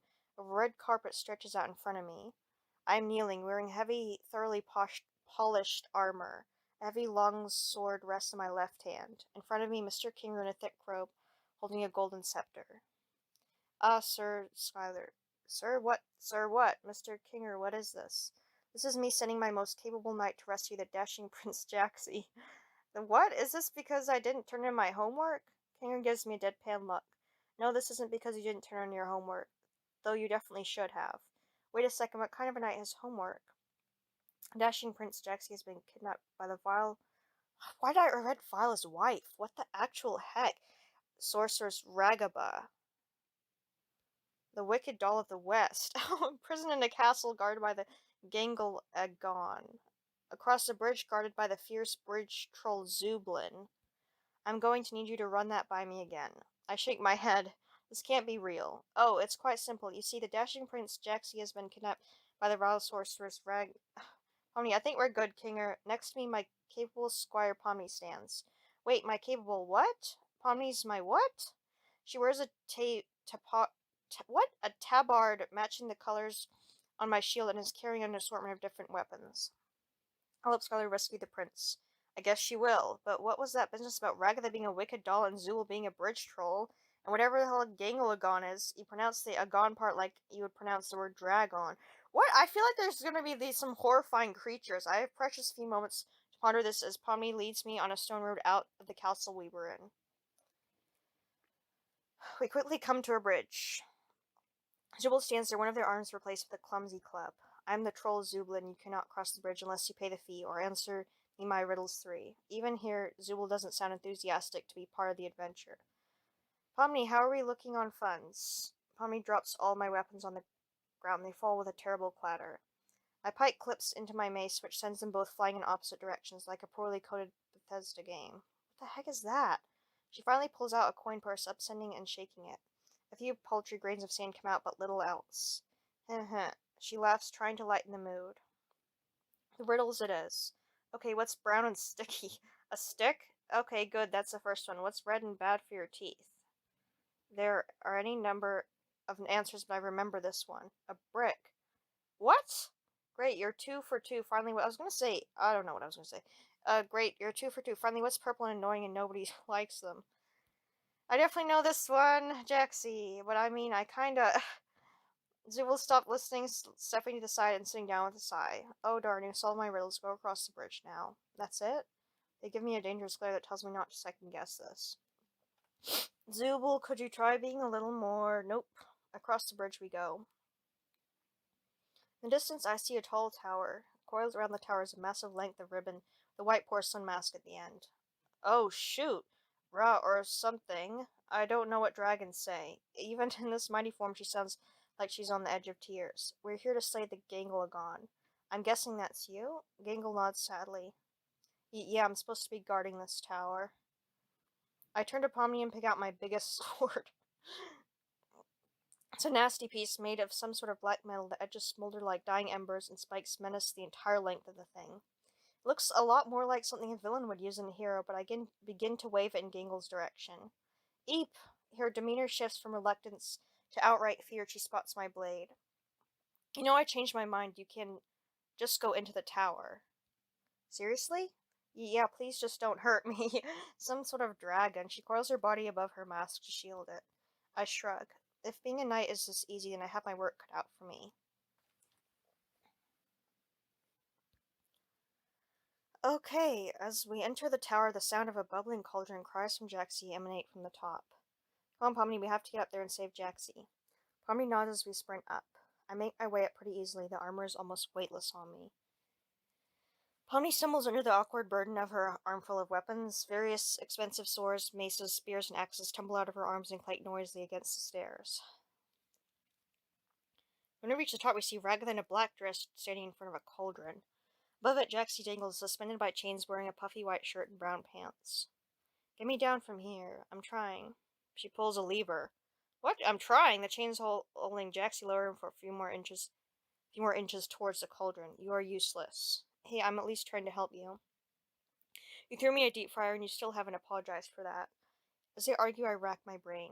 Near the cauldron is a bucket of water. What did King call her? Ragada Ragu Pasta Ragamuffin? Wait, he called her Ragaba, the wicked doll of the West. I may not know my mythology, but I know the Wizard of Oz. I already picked up on that, though. The Wicked Witch of the West was allergic to water. I can't believe you're holding that against me. Ugh, I'm not. I'm trying to help you. I'm just saying you could apologize for... I take up the bucket and splash it across Ragatha's face. She's momentarily stunned and then turns to look at me. Father, that's really rude of you. Why would you just throw water on someone like that? I gulp. That wasn't there to melt her? Plus, that was the bucket I was going to bail water out of the cauldron in case I couldn't free Jaxie in time. She says that the chain slips and Jaxie grows even closer to the boiling cauldron. Die, witch. I shove Ragatha out of a nearby window. What, was she good? What? Hey, no. She plummets to the ground like a lead weight. Pull out my messed up, evil-looking sword. Jaxie, swing back and forth so you're not directly above the cauldron. What? Scarlet, what are you talking about? Just, wiggle your body so it starts swinging. Why would I do that? The chain slips again, his ears almost touching the surface of the cauldron's boiling contents. Okay, I'll do it. He picks up momentum fast, swinging like a pendulum. He swings past the cauldron, I swing my sword. It cuts the chain like a pair of scissors, sliding through paper. Jaxie lands with a thud. I wasn't told what to do on this adventure, but there's no way you were supposed to do that. Come on, Pomni, pick him up. Let's take him back to Kinger. King what? Pomni, you do not have my permission to pick me up. I can. Pomni shrugs, dropping the last of my weapons as she hoists Jaxie off the ground. Chains around his body are still intact, so we transport the struggling and cursing Jaxie back to Kinger's castle. Hey, stop. I do not consent to this rescue. We can take you back to the cauldron if you miss it so much. He goes quiet for a few seconds. You wouldn't dare. Pomni, turn around. We're going back to... Fine, I consent to this rescue. Hurry up, I'm sure Kinger won't want to see his prince tied up like this. Make our way back. Of my prince? We make our way back, the lack of obstacles speeding our path. As we finally reach Kinger's castle, we set Jaxie down. The chains disappear immediately. Jaxie brushes himself off. Not the most dignified rescue, but I guess it beats being rabbit stew. Kinger emerges as we step into the audience chamber. Scholar, congratulations on rescuing the prince. Time for your reward. Reward? A kiss from the crown prince! Oh, what? Oh, if they put us together. Yep, the only way this adventure can end is with true love's kiss. Like all good fairy tales, but this is just a dream. My true love, Jaxie. Jaxie looks at me disdainfully. Don't oversell yourself. I don't want to do this either. I do. Such a part of me does. Just to, see what it feels like. As Jaxie loudly complains and tells Kinger to come up with a different ending, I can't stop thinking about it. I accept. You do? They do? Oh, are you actually gonna... I mean, come on, Jaxie. Doesn't seem like anyone here is enjoying the adventure. Maybe if we... I trail off looking into his eyes. I mean, if it's the only way. He rubs his hand across his neck looking away. I'm always blushing, I guess, better than kissing anyone else here. Oh, my list trembles as I close my eyes. Jaxie leans forward. And... Oh, I thought I was gonna wake up! Beep, beep, beep, beep. I had a feeling. I was like, oh, no. I hate that. Day 3. Oh, no. Complete. Oh, complete. No. Wow, this is a very intense game. I wake up, my stomach growling fiercely, my alarm blaring in my ear.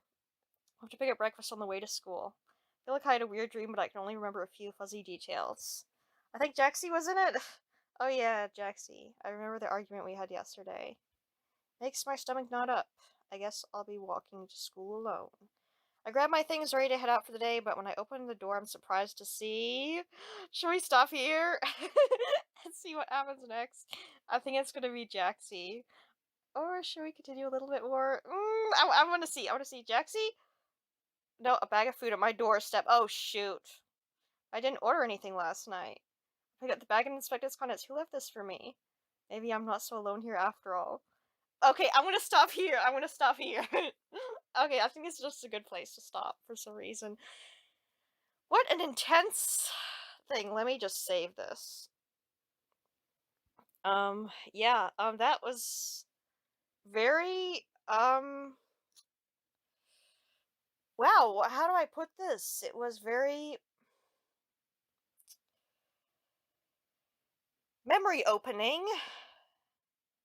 It was very, sheesh, I can't even think of the right word. Flashbacky. Interesting reminders.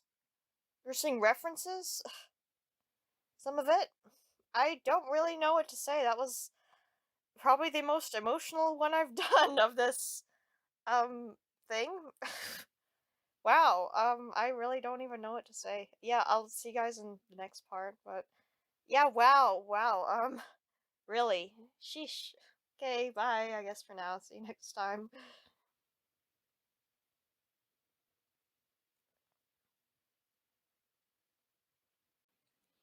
Okay, so we are back with another Jaxie part, and I have never been so nervous to play this game in the time I've been playing it because of what happened between me and Jaxie last time, and yeah, I'm nervous. I'm actually very nervous to play.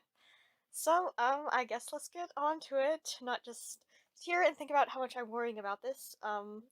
Going to get my last thing up, and we had a bag in the mail. Let me just go back. Let me go back a little bit. So, yeah, I grabbed my things ready to head out for the day. When I opened my door, I'm surprised to see. Yeah, I had an argument with Jaxie, and it was very, very sad. I remember the argument we had yesterday. Makes my stomach knot up. I guess I'll be walking to school alone. I grabbed my things ready to head out for the day, but when I opened my door, I'm surprised to see a bag of food at my doorstep.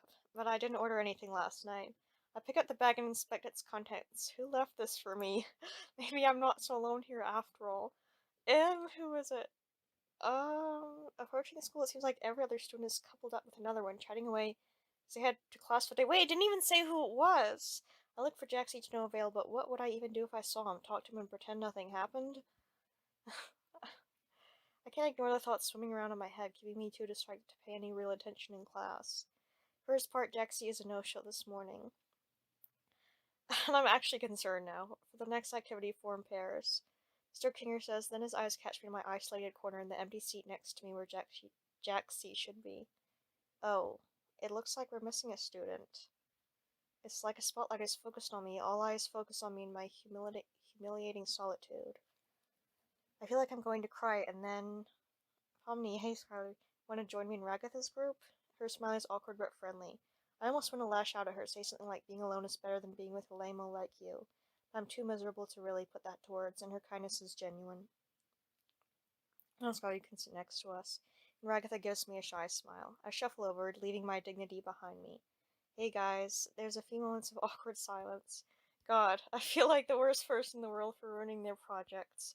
Scarlet, how are you doing? You seem kind of off today. Yeah, I am. She trails off, giving me another awkward smile. Huh? Oh, sorry. Did something happen between you and Jaxie? Ragatha shoots her a look. Pomni. She fixes me with a gentle look. Did something happen, though? I roll my eyes and swallow my sadness. That obvious? Still, maybe it's time to get this off my chest.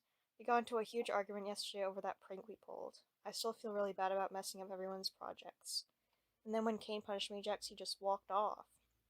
And he acted like it was my heart's racing. What the heck? He acted like it was messed up for me to expect him to share the blame with me. We were both upset and said a lot of things, and I just wish I hadn't told him how mad he made me. When he puts a hand on my arm. That's not fair to you, Scarlet. You're allowed to be upset and talk about things with your friends. Ragatha nods. Jaxie isn't the kind of person to really talk about those kinds of feelings with. She seems to almost be speaking to herself, looking into the distance. Pomni shoots her a look before continuing. Sort of puts up walls with that kind of stuff. Why, has he really not made any friends with anyone in the school? He used to have friends. Oh, wait! I think I might know!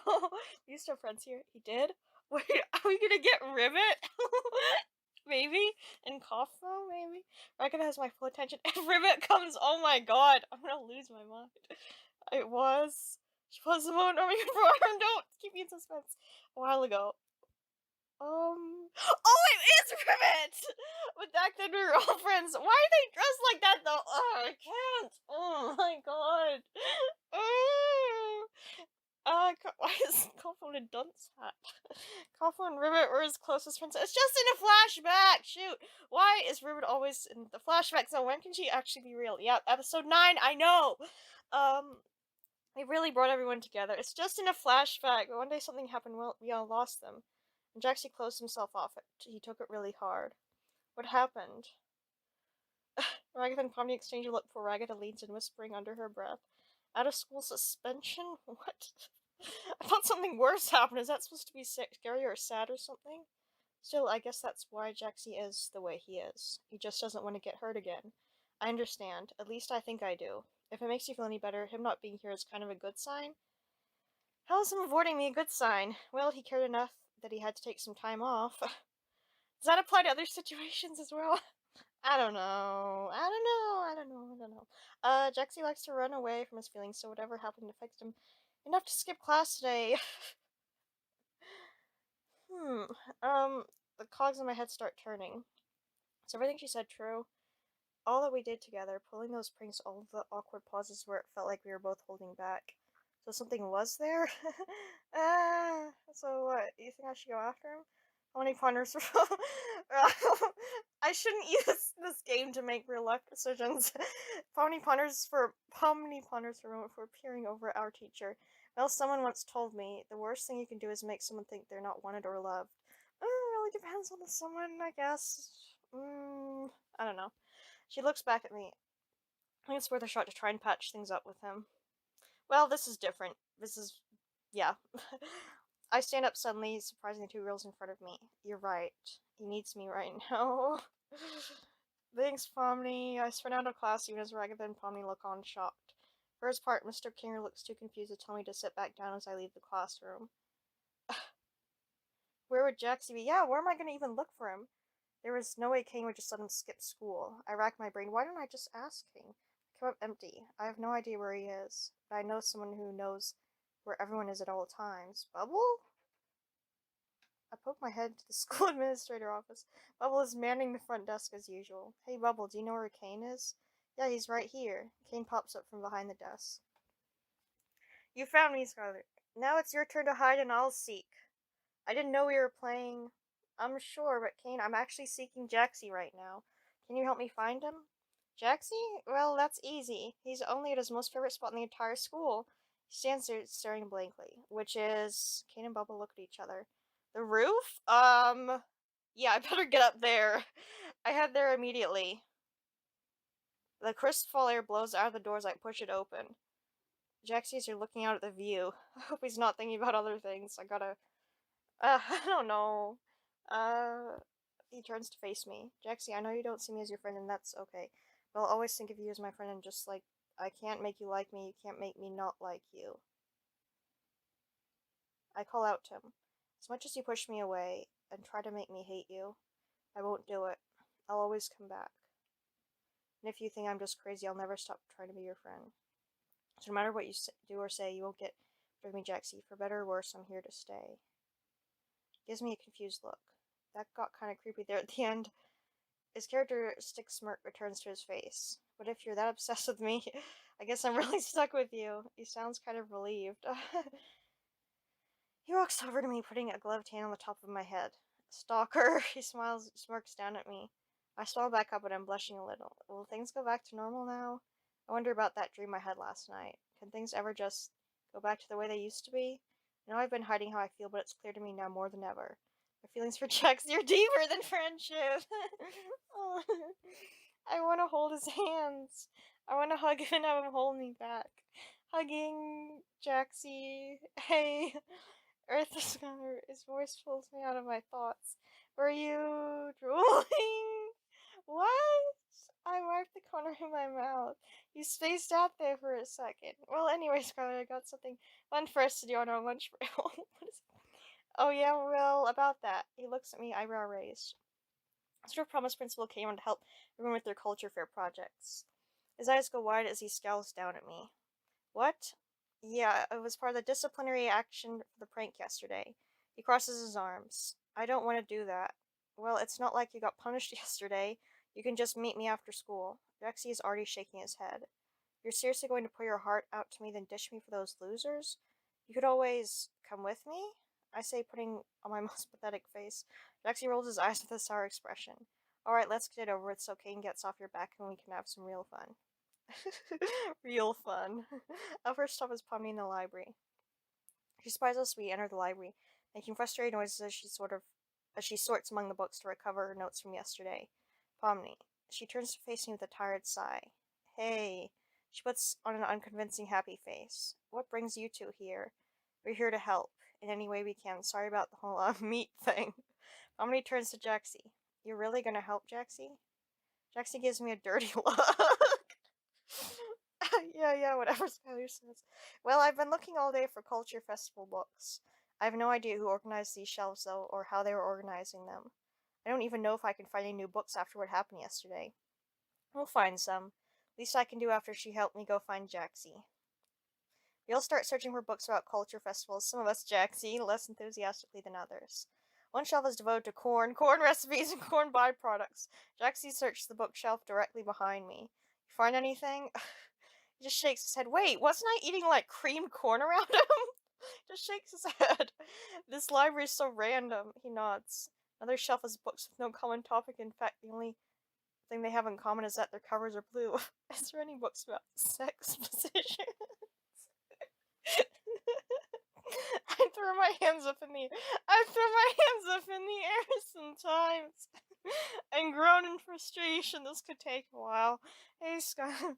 He pulls out a thick book with the title Celebrations of Culture, Festivals, Fairs, and Other Occasions, smirking as he waves it in my face. Where the heck was that? Jaxie shrugs. Between a bird-watching book called A Beginner's Guide to Vultures and a book about dry multure law. What the heck? Oh my god, Jaxie.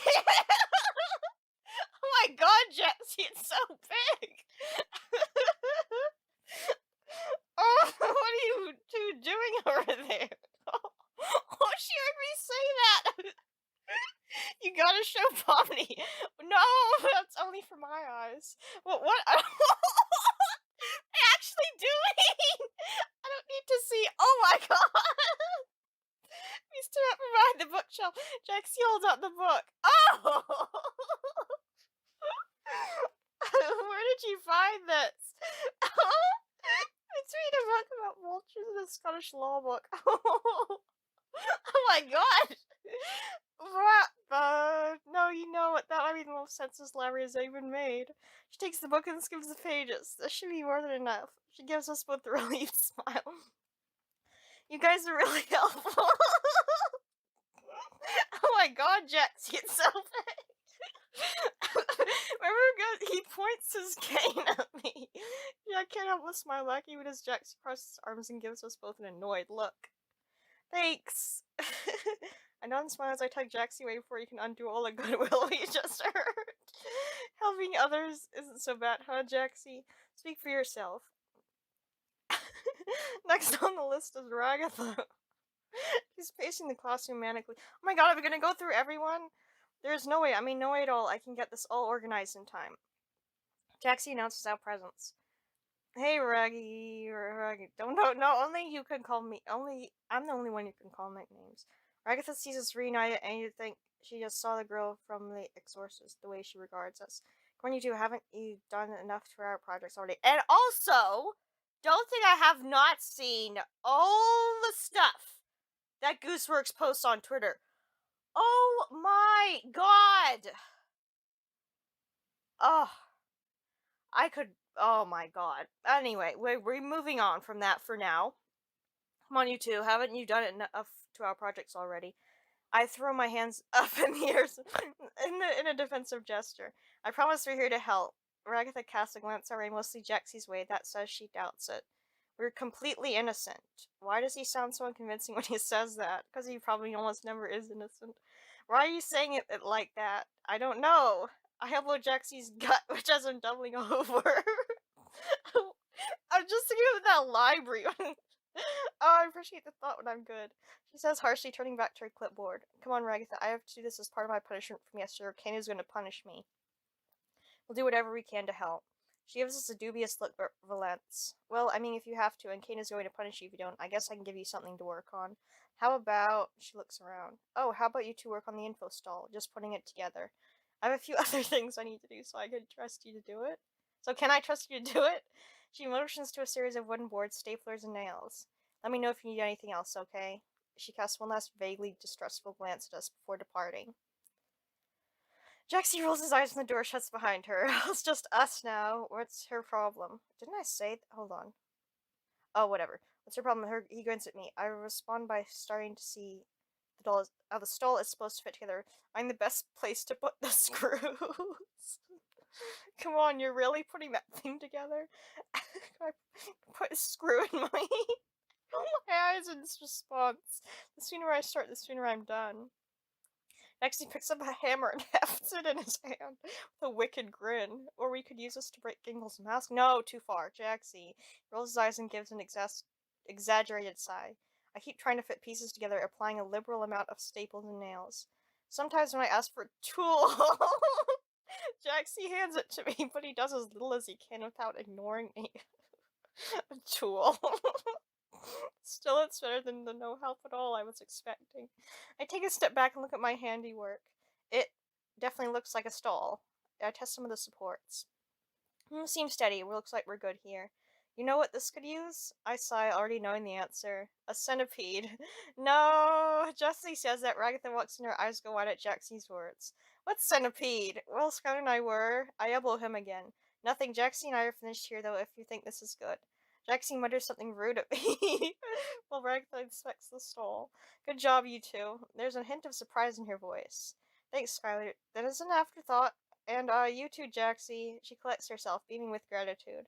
If you guys have more time, I have a lot more I could use help with. Sure, it's been fun, Ragatha. Catch you later. Grabs my wrist and pulls me out of the room before Ragatha can protest. Are we gonna go to Gangle next? Alright, we're next on the stupid punishment quest. The art classroom. Jaxie rolls his eyes as I lead the way. I know this game so well! Oh, okay, they're both there. Beside this door to the art classroom open. Gangle and Zooble are scribbling away, pushing out any art they can finish. Half-finished sketches litter the floor, marred by a single errant line or scratched out for being too poor quality to be submitted for the culture fair. I call out to them. Hey Gangle, hey Zooble. Gangle ignores me, but Zooble looks up, turning to us with a sour expression. What do you two want? Geez, why the cold shoulders, Zooby? Again, only... We can only call each other nicknames. Okay. Zooble's expression intensifies. What is it now? Didn't you two do enough yesterday? Look, Zooble, I'm really, really, really sorry about yesterday. Is there anything at all we can do to make it up to you? Zooble eyes me, then Jaxie. I guess I can trust you, Scarlet, but why is he here? I point at Jaxie. Are you seriously trying to tell me you're sorry, Jaxie? I didn't think you could feel sorry about anything. Now you're right, I'm not sorry, just bored. Zooble's expression stays sour, but they turn to me, their gaze softening. Well, it's not up to me, it's up to Gangle. Maybe you can make things up to her. I turn to Gangle, who has stopped drawing to watch us intently. Gangle, I'm so sorry about yesterday. Can we help you with art? Gangle thinks about it for a second. You promise you and Jaxie won't mess things up again? Hey, I interrupt him before he can make things worse. I promise we won't. Jaxie just rolls his eyes, crossing his arms. Oh, okay, I guess you guys can help. Can either of you even draw? I can! I think about it for a few moments. I'm honestly pretty bad. Not in the real world. I'm honestly pretty bad, but Jaxie's alright at it. It actually looks at me like I just sold him out for a talent of silver. What? And when Mr. Kinger saw the sketches you were making in class, he thought so too. Zooble face palms. I can't believe I'm saying this, but here. They hand us a few large pieces of poster-sized paper. Do your best. We're trying to make as many posters as we can for the festival. Yeah, we need to get people excited for the culture festival. Try something like this. Gangle lifts up a poster of the entire class rendered into manga style.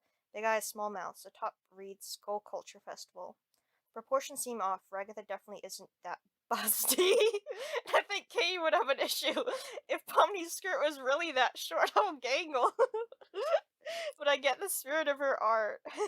What? Seriously? I hate that. Sybil glares at him. That's what Jaxie was talking about, the way she draws Ragatha. We didn't ask for critique. Get to work, you two.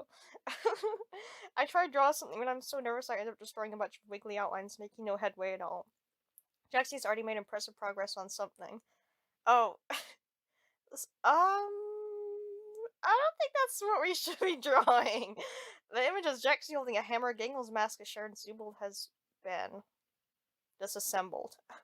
Title is this culture fair is sure to be killer. Zubul walks over to us to check our progress. So how are you two doing over here? I throw my arms over Jaxie's offensive drawing. Hey, oh, it's going good, so good, but don't peek, no spoilers. Zubul raises an eyebrow but shrugs before returning to the corner Gangle is working in. What's wrong with my poster? Seriously? You thought it was funny when a truck was running over Ragatha. What? In class, Jaxie, this is something that everyone in school is gonna see. Jaxie grins. Good, they'll think it's funny too. I'm too distracted lecturing Jaxie to notice somebody sneaking behind us. Gangle, her face falls as she looks at the drawing. See, Gangle knows what artist. Come on, give me your opinion. This is way too violent to put up at the culture festival, but she trails off. But your style is pretty good, Jaxie. How long have you been practicing this cartoon style? What? What if Jaxie... no, I don't want to say anything. Me and you clearly know your way around a pencil. But no, I know Zubul has been alerted to something going on in our corner. Spying the drawing, they glare at Jaxie. Are you serious with this? They gesture to his art, then shrug. Gingle is right, though. This is better than I was expecting from either of you. Gingle smiles despite herself. Have you been hiding your talents from us? Now Jaxie shields the drawing with his body. Alright, that's enough. You said it wouldn't work, so stop looking at it. If you join the art club, we could draw together more. Something like real fear begins to sneak its way into Jaxie's expression. No. I'm not like you. I cut him off before you can destroy what little goodwill we managed to accumulate. Hey, we can just go to a different corner and keep working. Jaxie and I share the rest of the day trying to make passable art. What if it's an passable art? I struggle to make something that looks good, and Jaxie struggles to draw anything that would be appropriate for a culture festival. Despite our struggles, Gangle and Zubul look genuinely happy for what little help we can provide. Thanks, Skylar. Even if you two didn't do too much, Gangle cuts her off. We really appreciate the effort. Gangle manages a smile. Anytime. Looking back at all the good we did today feels like a weight lifted off my chest. And Jaxie will keep a seat open for you in art club. Jaxie just shudders as we depart the art classroom. Just as we step out, the bell to dismiss class rings. When we're out of earshot of everyone, Jaxie sighs, sagging. That was exhausting. I don't know, that wasn't bad at all for me. You know, there's other ways to have fun than just making other people miserable. I grin smugly, stepping closer to him. Oh! Other ways to have fun? Further of us can make another move. Wait, I hope there is a scene of that. Kane appears from thin air, hovering in front of us. That's an A-plus job if I ever saw one, Skylar. You managed to make up for all your pranks this week and then some. You know, this is my purple companion. And congratulations on roping Jaxie to help you too. As a reward, I've cooked up a special vacation location for you to visit. The air above us explodes in a spray of color, confetti fluttering down like snow. I stick my tongue out. Candy confetti, it tastes like straight sugar as it melts on my tongue. How am I gonna put my tongue somewhere else? Kane looks at me, don't do that. And then he gestures to a 3D model of a mall he conjures. What the heck does a mall have to do with anything? Conjures from thin air in front of us. Behold, the amazing digital mallscape. What? Come check it out when you finish with homework, why don't you? He winks at us before disappearing, leaving us strangely as he first appeared. A new location? Oh, a mall lame. Why didn't we get to pick? I'm gonna go shopping for some hot outfits. And he couldn't be the judge of... I don't know. Well, I judge my own hot outfits. But he can be there while I judge my own hot outfits. Yeah, but I mean, I was really... Yeah, I'm sorry. What am I reading? Yeah, but I mean, I really was just completing my disciplinary action, so it's not like you usually get rewarded for doing that. Jaxie shrugs. I guess so. You want to go? I'm almost scared to ask. Jaxie rolls his eyes. Duh, anything that's a break from this boring old school. I'd probably visit a doctor's office if it meant getting out of here. I meant, you know, do you want to go together? I'm good. Oh, I look up at him on the verge of tears. He scrambles to respond before I can start actually crying. Jeez, I'm kidding. Come on, how about we go tonight?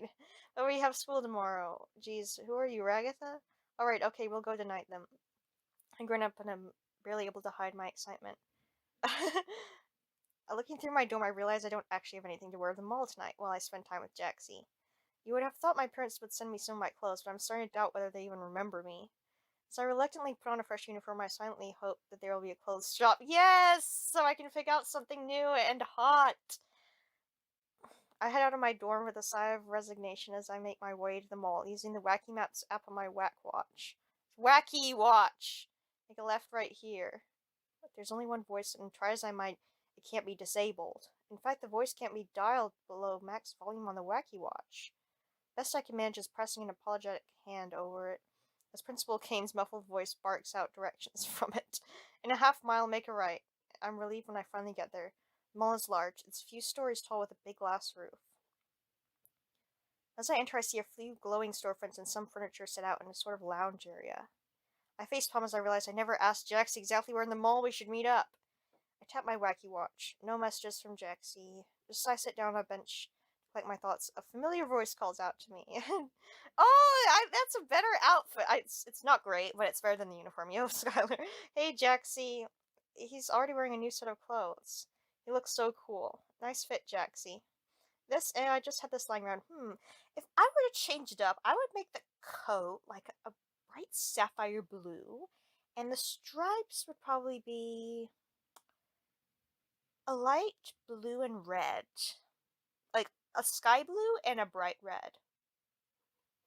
Wait, I didn't even think that those are kind of the circus colors anyway. Yeah, probably something like that, actually. I don't know, because blue and red, purple, sort of a dark sapphire blue to kind of blend in with it. Oh, I don't know. I just had this lying around. Swartz may be humble, but his confident posture betrays how much he liked the compliment. He gasps, "Oh, this is like our first date!" He casts a mildly disapproving glance my way. "So why are you just wearing your school uniform?" I blush. He tilts his head with a sardonic grin. "Don't tell me you didn't have anything else." Gulp. I nod. "That's so lame. Can't believe Kane didn't even give you an alternate wardrobe." Well, we're at a mall anyways. Can't we just go pick something up? His grin widens at my embarrassment before diffusing the tension by ruffling my hair. "Sure thing, where you want to go, Skylar?" "The best fashion store." I don't even know what that is.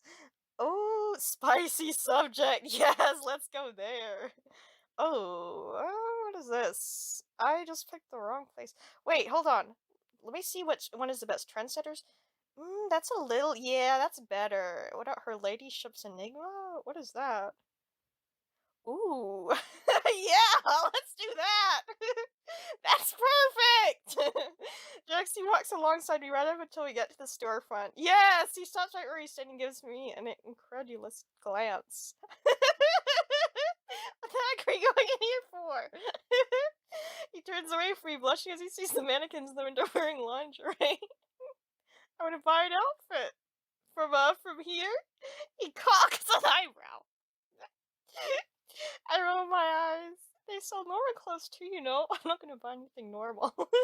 Well, so-called normal. There's normal to me, but my normal is weird to someone else. Um, People are gonna look at me funny if I go in there. I'm good out here. Always blushing. Maybe I could put something on him. I laugh at his prudishness. Oh, Jaxie's scared of seeing a little skin on a mannequin. Hey, that's not. I don't. I mean, I just. He throws his hands up. I can't believe I'm going along with this. Oh. He follows me to the store, eyeing every mannequin with visible. Oh my god. Discomfort. His cocky facade is cracking under how awkward he feels. I'm too busy looking at clothes to savor how funny it is to see Jaxie off of his game. Some hoodies and sports clothes. What do you think of this hoodie? I hold up a pink hoodie with the words, "I'm not bad, I was just born this way," embroidered on it in golden cursive script. Jaxie really looks at it. Yeah, perfect. Can we just go? Oh, he's so cute. He's blushing. Oh my god. I give him a sour look before I go back to browsing. I eventually pick out a tracksuit with a fitted tee. It's probably in hot pink. How can I choose my color? Oh my gosh. Put it with the fitted tee and make my way to the registers. As I check out No Jaxie, I noticed Jaxie staring at one of the more scantily clad mannequins, his face beat red. He catches me watching him and looks away. Cute. What? What? Oops, didn't mean to say that last part out loud. What did you mean, what? I asked you first. The lady at the register hands you my receipt and clothes. Oh, look at that. Time to get changed. Jaxie squints at me. I duck into a dressing room before you can force me to address my. What the heck is a snafu? For only a few moments, Jaxie hammers on the door. You done yet? You want to come in and find out? Just a minute. I'm fast at changing, but not that fast. After another few moments, I let the door swing open. The shirt is tight in all the right places. The track fits cling to my lower half with the words Grande embroidered across the seat. So, what do you think? Perfect, he says with a flat face, grabbing my wrist as he pulls us both out of the store. You're so dramatic, I say, laughing at him. That was so much fun, whatever. As he crosses his arms. Can we just get food already? That was so much fun, oh my gosh. We head to the food court, various restaurants offering international cuisine advertise their offerings, filling the food court with a heavy aroma. Where are you getting food? I spy Uncle Uriel's pretzel stand. Can I feed him? Can we feed each other? My mouth is already watering. There. I say, pointing to the neon pretzel above the pretzel stand. I pick out an almond pretzel and Jaxie gets a cup full of pretzel dogs and we find an empty table. I take a big bite of my pretzels. I look across the table. Jaxie! He hasn't even touched his pretzel dogs yet. He's just staring at me. Having fun? Yes! This is so much fun. This is my favorite part that I've done. Oh my gosh. I swallowed a big bite of pretzel before responding. Yeah, I am. Are you? I know we haven't pulled a prank or anything all day, but I just like spending time with you.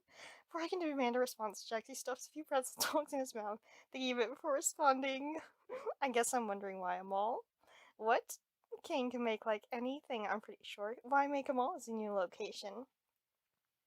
I shrugged, taking a bite of my pretzel. I don't know, he said it was for us. Maybe it's supposed to be educational or something? Jaxie rolls his eyes. What's educational about a mall? It's just mindless. You walk around, you look at stuff, maybe buy something and walk out. But there's pretty much always something for everyone at a mall. I say, swallowing my bite of pretzel. What are you into? Me? Jaxie spends a moment forward thinking before grinning, because I'm into you.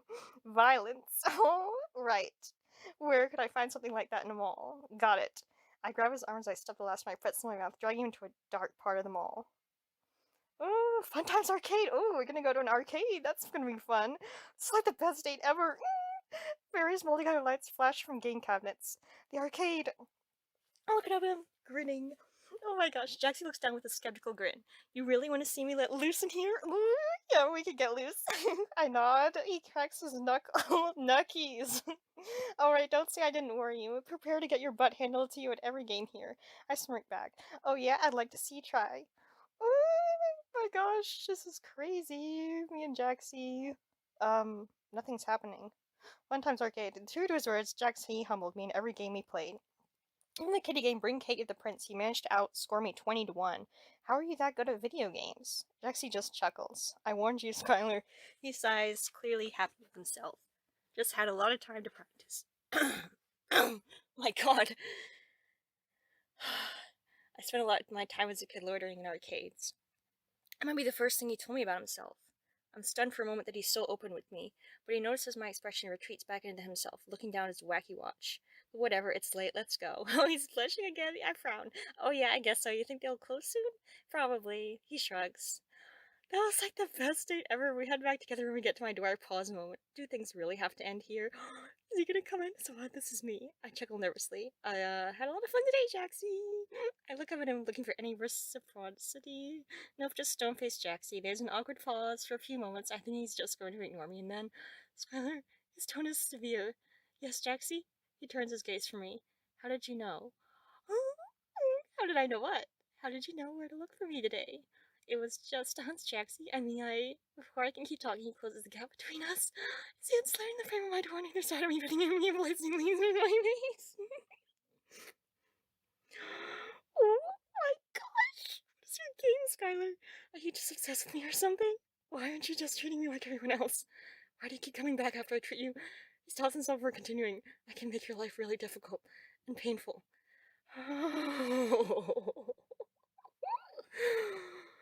Oh my god. I'm gonna stop here. We're gonna continue this for sure. I cannot wait to continue this. Oh my god. That was intense. That was so intense. Oh. See you guys next video. Alright, guys, it's that time again. Time to go and see Jaxie. And we left off at a very good part. And I have been non-stop thinking about coming back and playing this game ever since I left off there. But I'm so excited to play now. We're going to load the last part. I accidentally put it twice. I didn't mean to put it in two spaces, but yeah. Okay, we're gonna go back a little bit. So what happens? Me and Jaxie, we went out shopping, and I got some hot outfits.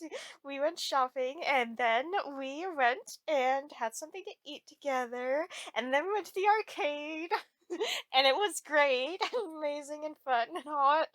And my cheeks already hurt. I guess that's why. Okay, so we got home. Wait, it won't let me go back. Okay, wait. How'd you know where to look for? Okay, let me just go back to where we got home. Um, okay. I had a lot of fun today, Jaxie. I look at him looking for any reciprocity. Nope, just stone-faced Jaxie. There's an awkward pause. For a few moments, I think he's just going to ignore me. And then, Skylar, his tone is severe. Yes, Jaxie? He turns his gaze from me. How did you know? He's blushing. How did I know what? How did you know where to look for me today? It was just hunch Jackson coming at before I can keep talking closes the gap between us. His hand slamming the frame of my door on either side of me, pinning me in place. He leans in my face. Oh! What is your game, Scarlet? Are you just obsessed with me or something? Why aren't you just treating me like everyone else? Why do you keep coming back after I treat you? He stops himself for continuing. I can make your life really difficult and painful. Oh, I feel so nervous to click either of these. I'm gonna click the first one, but do you want to hurt me? Do you want to hurt me? I managed to eke out despite his intense gaze. Well, we're both going to end up hurt if you keep doing this. What? What happens if I ask him to hurt me? I'm just curious. Hurt me? Shakes his head, laughing maniacally. What the heck is wrong with you? His fist slams in the door behind me. He eventually relents, turning away from me again. Wait, okay, I just was curious what would happen if I clicked that. I don't actually want him to hurt me. Do you want to hurt me? I managed to eke out despite his intense gaze. Yeah, that would be more like me to just ask that, because I don't want to get hurt. Well, I don't want him to hurt me. Well, we're both going to end up hurt if you keep doing this. Eventually relents, turning away from me again. Looks like the people who try to get close to me. Hold on. Eventually relents, turning away from me again. Looks like the people who try to get close to me, people who want to get close to me, just end up getting hurt. So he actually cares about my feelings? Gives me a tired half smile. Just walk away, leave me alone. Turns away from me, leaving for his dorm. Well, that was very sad. It was building up so intensely to the end. I'm talking about my other video. Jaxie, I call out to him from the balcony, but my words fall on deaf ears as he turns his key in his turns his key in the door. I'm going to be there tomorrow at the culture fair. He pulls the door open. I want to go with you. What? He slams. Hold on. Turns his key in his door. I'm going to be there tomorrow at the culture fair. Pulls the door open. I want to go with you. Slams the door behind himself without responding. Ugh. I stand in the empty dorm hallway. Everything with Jaxie is such a roller coaster. Even today, he was finally opening up to me. We picked out clothes, ate pretzels. When we get back to the dorms, he just shuts me out again. For every step forward I take, it feels like Jaxie takes 3 steps back. I sigh as I unlock my door, frustrated. Is the fight for this relationship, whatever it ends up being, going to be one-sided the entire time? Does he even want to be part of this? Does he feel for me the way I feel for him? But today was fun. None of his immature outbursts will take that from me, no matter how much he pushes away. Tomorrow will have to be the moment of truth, no matter what that means for me. For us. I close my eyes and settle into an easy sleep. I'm gonna have another weird dream. Day 4. Oh, day 4 No, there's only one more day left! No! The day of the culture fair arrives. I slip on my uniform and stand in front of the mirror. Today is the day. I steel myself for the culture fair and seeing Jaxie again. In all my unease last night, I did a lot of thinking. I need to tell Jaxie how I feel. All this back and forth between us. Him pushing me away, me pulling him back. It's too much for me to handle. Maybe I should just be honest with him. That way we can at least make progress. Oh, wow, the school is a buzz. Dingle and Zool are at their assigned art stands, mingling with the students walking past, admiring the art. Despite the meat incident, they were able to pull off a half-decent art display. Pomni is giving some presentation on a stage in the auditorium, and I can even see Ragatha bustling about, making sure everything runs smoothly. I look around still, but no sign of Jaxie. Maybe he's really not going to show up today. Maybe he really meant what he said last night. My mind swirls with anxiety before suddenly it goes dark. Two gloved hands cover my eyes from behind. Guess who? My heart jumps. My anxiety melts away at hearing his voice. Jaxie! He pulls his hands off my eyes, smirking at me coolly. You're good. I can barely contain my excitement, pulling him into a hug. You came! Oh, you came! I'll be saying that in a different way soon, though. Jaxie looks around and laughs awkwardly with the blush again, patting my head. Yeah. I release him from the hug, but still look up at him beaming. He scratches the back of his neck. Well, I couldn't let everyone else have all the fun. So what do we... Whoa! I grab Jaxie by his hand excitedly, pull him along behind me. Gangle. Oh, we stopped by the art booth. Gangle is happily talking to customers as it looks like some of her art is selling. We approach the booth. Skylar and Jaxie. She drags his name, her tone cautious but also seemingly confused. Hi, Gangle, your art looks nice. I say, eyeing a picture of what looks like Jaxie in a maid dress! I see it! Oh, that's so cute! Oh my gosh! Oh, I'm just gonna say it. Where's thigh highs? No, okay, moving on from that talk right now. Okay, may have to come back for that. Hey, is that... Jaxie points up to a familiar piece of art hanging on the back of the stall. That's the art you drew yesterday. I say, leaning over the counter to get a better look. Yeah, let's just push that back for now. I may have to come back for that. Hey, is that... Jaxie points up to a familiar piece of art hanging on the back of the stall. That's the art you drew yesterday. I say, leaning over the counter to get a better look. Leaning over the counter. Yeah, I didn't want to put it up, but Gangle insisted. Art is meant to disturb the comforted and comfort the disturbed. Interesting, she says, raising her ribbon. Raising her ribbon? What? I think that does the job.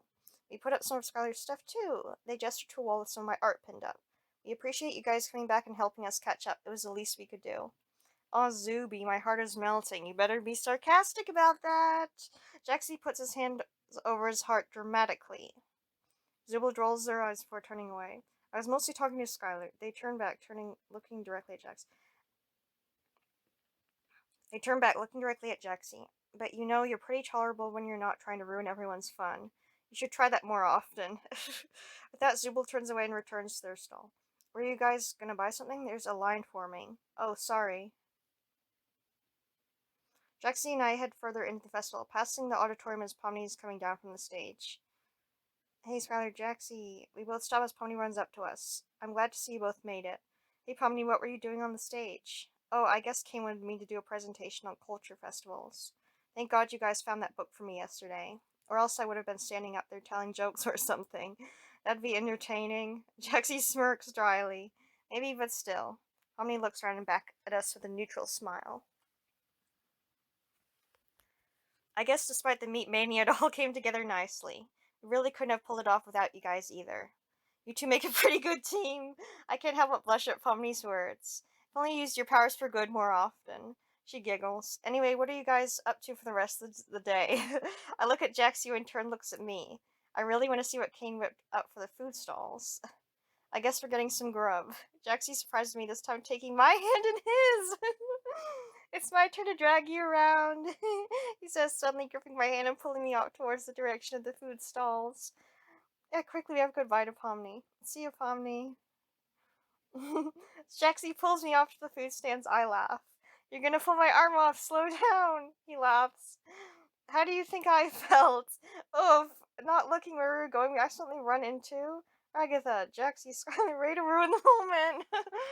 I'm glad you guys could make it, she says with the fakest smile she can muster. You're not here to cause trouble, I hope, she says, wringing her hands. We were just heading to the food stands, nothing malicious, I promise, I say, trying to plead our innocence.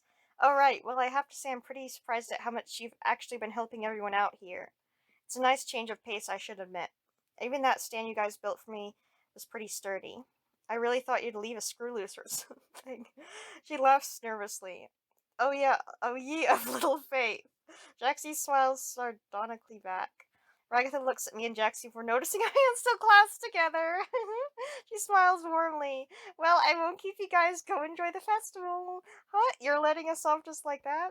I have a feeling you'll stay out of trouble, she says, looking directly at me. Oh, and Jaxie, it's nice to have you back. Oh, with that, she leaves us. Jaxie looks over at me. She can be so weird sometimes. I laugh. We make it to the food stalls. Everything looks and smells amazing. As Jaxie does. We eventually settle on a stand selling pretzel dogs, which I didn't know was part of a culture, but I do love me some pretzel dogs. What even is that? We grab a few snacks and find a good spot to eat. I'm gonna look that up later.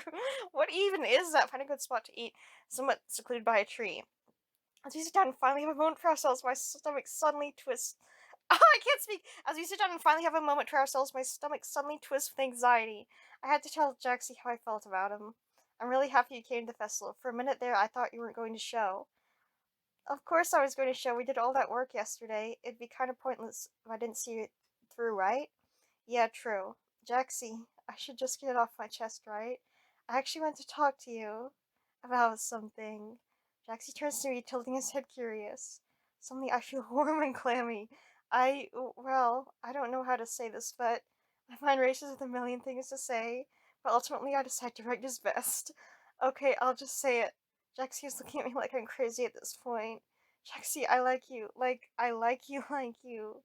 And like you a lot, like a whole lot. Not like too much though, not in a creepy way or a clingy way. Just a normal amount of liking someone, but still in a romantic way. I just think you're cool and funny, and I think about you a lot. I mean, not a lot, not too much. Jeez, is it warm out here or what? Oh my gosh! Jaxie suddenly grabs my chin and pulls me in for a kiss, completely making my mind go blank and my heart pound. We stay in the kiss for a moment before he relents.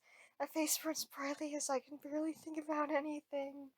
What? Huh? Oh, Jaxie laughs, though his face is blush as well. Sorry, I just wanted to see how you'd react. Speechless, huh? Are you playing with me again? Yes and no. Huh? My mind is spinning. Jaxie laughs again. Sorry, Skylar, you're just so cute when you're flustered. I just poured my heart out to this fool, and he wants to play games? Two can play at that. I reach and pull him into a kiss. This time deeper than the last. His body tenses up against mine, but then he relaxes as he melts into it. As we break away from each other's faces bright red. Skylar, now who's cute when they're flustered? Jaxie looks away, blushing a deep purple. Alright, you win. I like you too. My heart skips a beat at hearing those words, and unable to contain myself, I pull him into another kiss, this time falling over on it.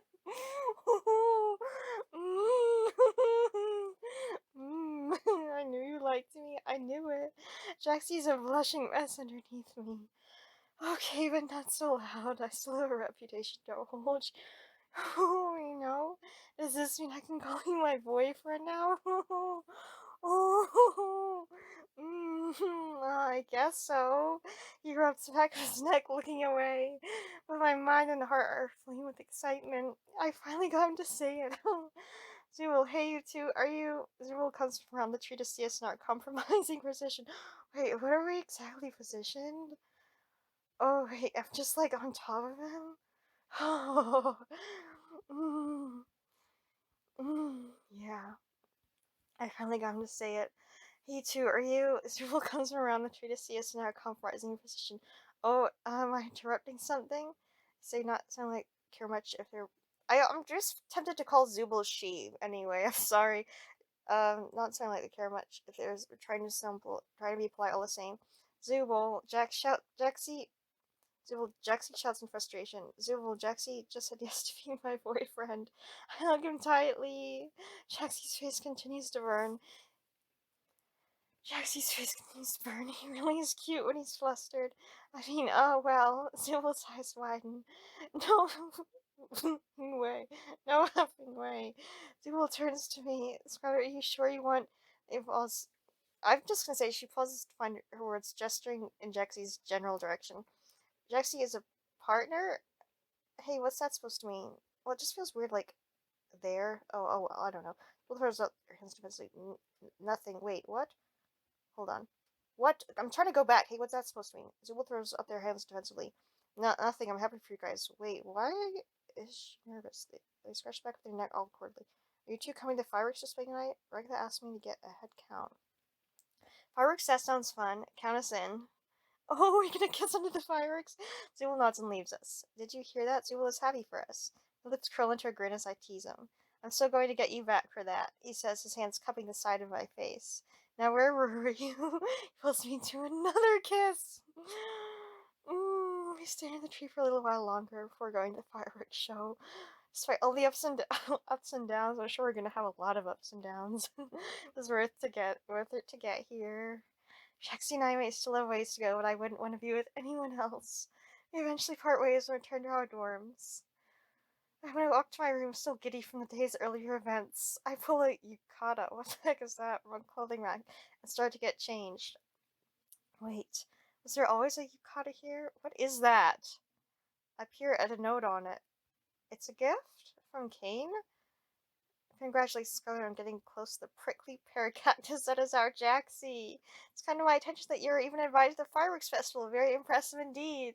Well, you can't just show up in your stuffy old school uniform, so I decided to give you a yukata for tonight's little outing.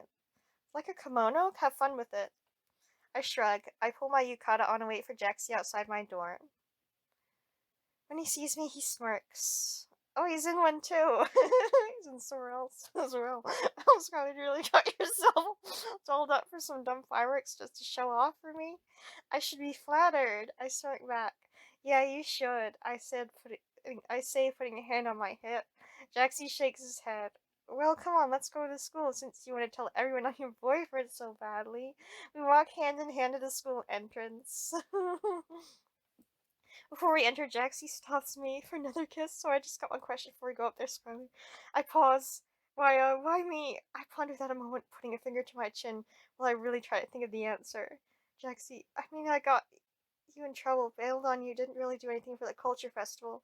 Why do you care? The answer finally comes to me. Because you're you. Jaxie looks confused. I guess, I don't know, I could tell there was someone genuine underneath it all. At my old school, I was a loner and I would just ditch anyone who tried to spend time with me or make fun of them. But it was a really lonely way to be. When I came here, I told myself things were going to be different. And I guess I just saw you and you reminded me of how I used to be. And that reminded me how much I just wanted someone to talk to and confide in and spend time with. Sorry if that's cheesy or whatever. Jaxie has been silent next to me for a while, but he finally meets my gaze. Nah, he rolls his eyes. I mean, I'm a loner because I'm a cool guy, and you're probably a loner because you're an awkward loser. What? I roll my eyes at his obvious joke as he smirks down at me. But having you around does make things less lonely. So let's go up there and make everyone else jealous with how cool I made you. I'm gonna make something. Oh, we do just that. Every once in a while, we share a kiss. And while the others give us a wide berth, there's a sense of peace, or at least truce, that settles over the group. As the fireworks go off above us to the oohs and ahs of our class, I realize something. I may have changed Jaxie some, but he also changed me. With time, more and more of my memories returned. We still haven't found a way out of the school yet, or back to our lives before. But as long as I have Jaxie by my side, I'll be alright. Oh, was that the end? Finn, oh, that was beautiful. Oh, no, is that it? Oh, story by Big Gabonga? What? Oh no, I feel so sad now. That was so beautiful. Art by Vocastar. Oh my gosh, assets use. I feel like I want to play this in different ways, but I can't see a better way to play it. That's the thing. Made with Renpie? Oh, thanks for playing. I wish it didn't have to end. No, I feel sad. Oh, I can't load that part. Shoot. Oh, I'm curious what happens if I do like the hurt me part. Oh, hurt me, Jaxie? Shakes his head, laughing maniacally. What the heck is wrong with you? His fist slammed into the door behind me. Eventually relents, turning away from me again. Oh, it's just the same thing.